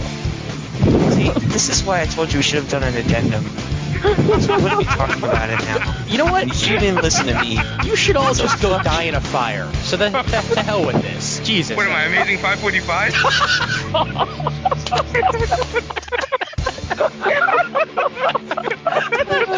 Well, this is great. No, seriously though, all of this is going in the back. I don't give a shit if I have to play the theme like 4 fucking times. This is all going in the back right now. A really good theme, so Yes. it's not like that weird Geeks Unite one in the back where it's like Twilight. No, that bugs me. I don't know how they won a Noisy Award. I know. Their co-host didn't even on half the shows anyway. What's the deal with that? Come on. Oh no, That Danny girl? Oh, she's not even on there. And that rap guy? Oh my god, man. What a fucking pain in the ass that rat is. Don't fucking get me started. I know, right? His voice is so like, especially when like he gets all high, you know, and then he goes back down, and then he gets all high, you know. I mean, come on. He's the Joe Quesada of podcasting. Don't start with me. I know. Yeah, that rap guy needs to drop a few, you know? I'm gonna talk like rap from now on.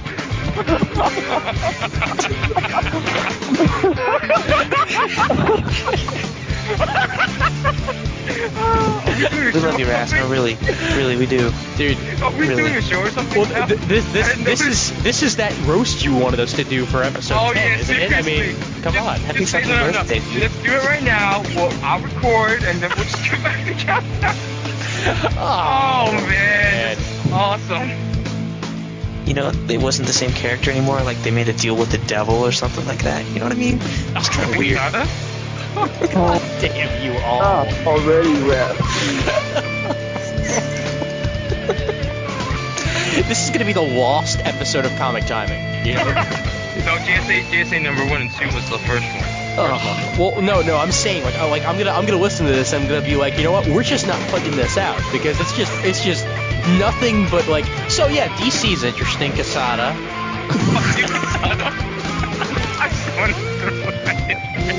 It's like it's impossible to do any sort of podcast whatsoever when the word Quesada comes out of anybody's mouth. I didn't say Quesada. You have You to. did now, damn you! How many times has it been said since I said it though? I'm gonna have to introduce actually at the beginning of the episode a Quesada count. Where Yeah, that'd be great. wherever anybody says Quesada, I'll do like a little ding. That'd be nice. Yeah, that would be great. Yeah. And the person who counts correctly should get a prize. I'll send them my A poster you will receive in a Spider-Man. year. Oh, thanks a lot, man. Thanks. I set that off, all right? Wait, here's your prize. Yeah. 544. I mean, Friendly Neighborhood 24. Spectacular.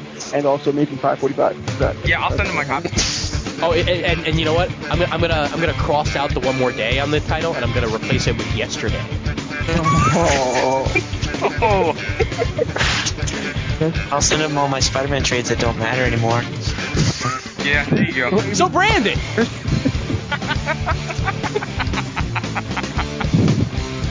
Yeah, I was never really interested in Heil. Heil, say Heil. Never really interested in Hal before Sebastian Gore. Well, they do say that. Well, I mean, Ethan Mitzgiver did say that he draws Sinestro like Hitler, so you know that makes sense.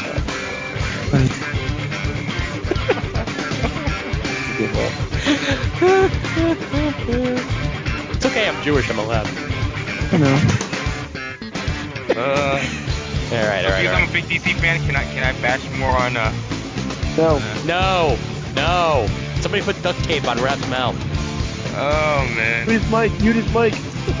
I Actually, I got a roll of duct tape in my stocking this year. I could. Oh, that's good. That's good. But yeah, go back to what you were saying before you said Seagal. No. Well, this still feels like one more day. Damn it! What the fuck? Oh my god! It's so in my 1 year head. later? It never. Yeah, I know I meant to say 1 year later. Yeah, one more day came out of my fucking mouth. What the hell, man? What the? All right. You know what it is? I want to know, though. Because go ahead. Go ahead, Brandon. No, making funny. That's all. Oh, okay. Yeah, everyone makes fun of me anyway. No, It's funny because it's true. I still think they never even had to do the Barry Allen, the Barry Allen thing, the Bart Allen thing in the first place. With Barry Bard. Somebody just dropped. Who Oops. dropped? Raph. Oh wow! What a shock! It took this long. Keep going. I know. Jerk. Man. Well, this happens at least 5 or 7 times an episode when Raph's on. I'm surprised it took this long. I'm surprised he won a Noisy Award for his own podcast. You know? Where do we live? In like a subterranean basement? Raph does live I don't in know. a It's subterranean building. Chinatown. Who knows? Yeah. Somebody's doing some illegal hacking or It's some not. shit. It's not podcasting. This is Chinatown. You're fantastic. Worst. Award-winning host of award-winning podcast, award-winning Damn It. Hi, Raph. The Raph. Raph, you're on. Coming to the light. I see your call in progress thing. That means you're actually on. Oh no! Oh shit! I had the mute button pressed. Hey! Sorry. There you go. There we go. 2 out of the 3 of the big 3, which were supposed to be fixed by one more day, have had major delays on their book in 2007. Ian? Well, One more I day. did it again. I fucking did it again. I fucking did it again.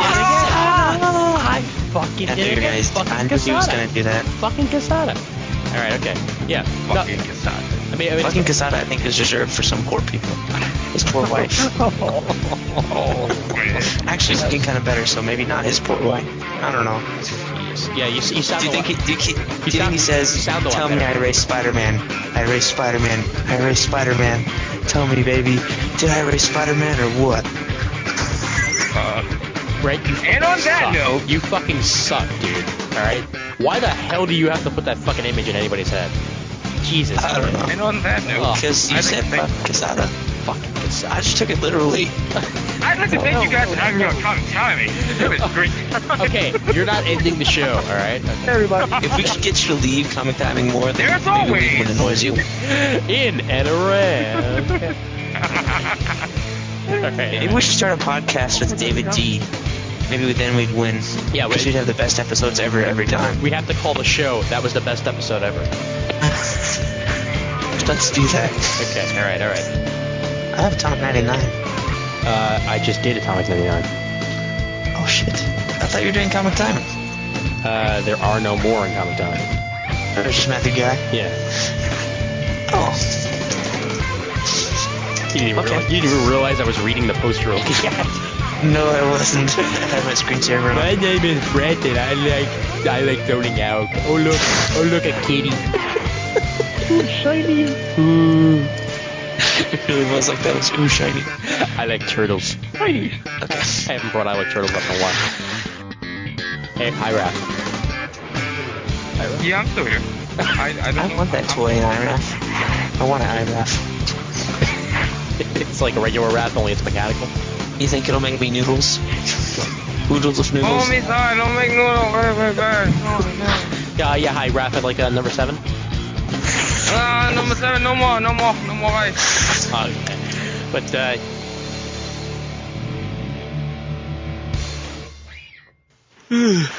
am I boring you? Go ahead. No, I'm just tired. Man, you hurt. That.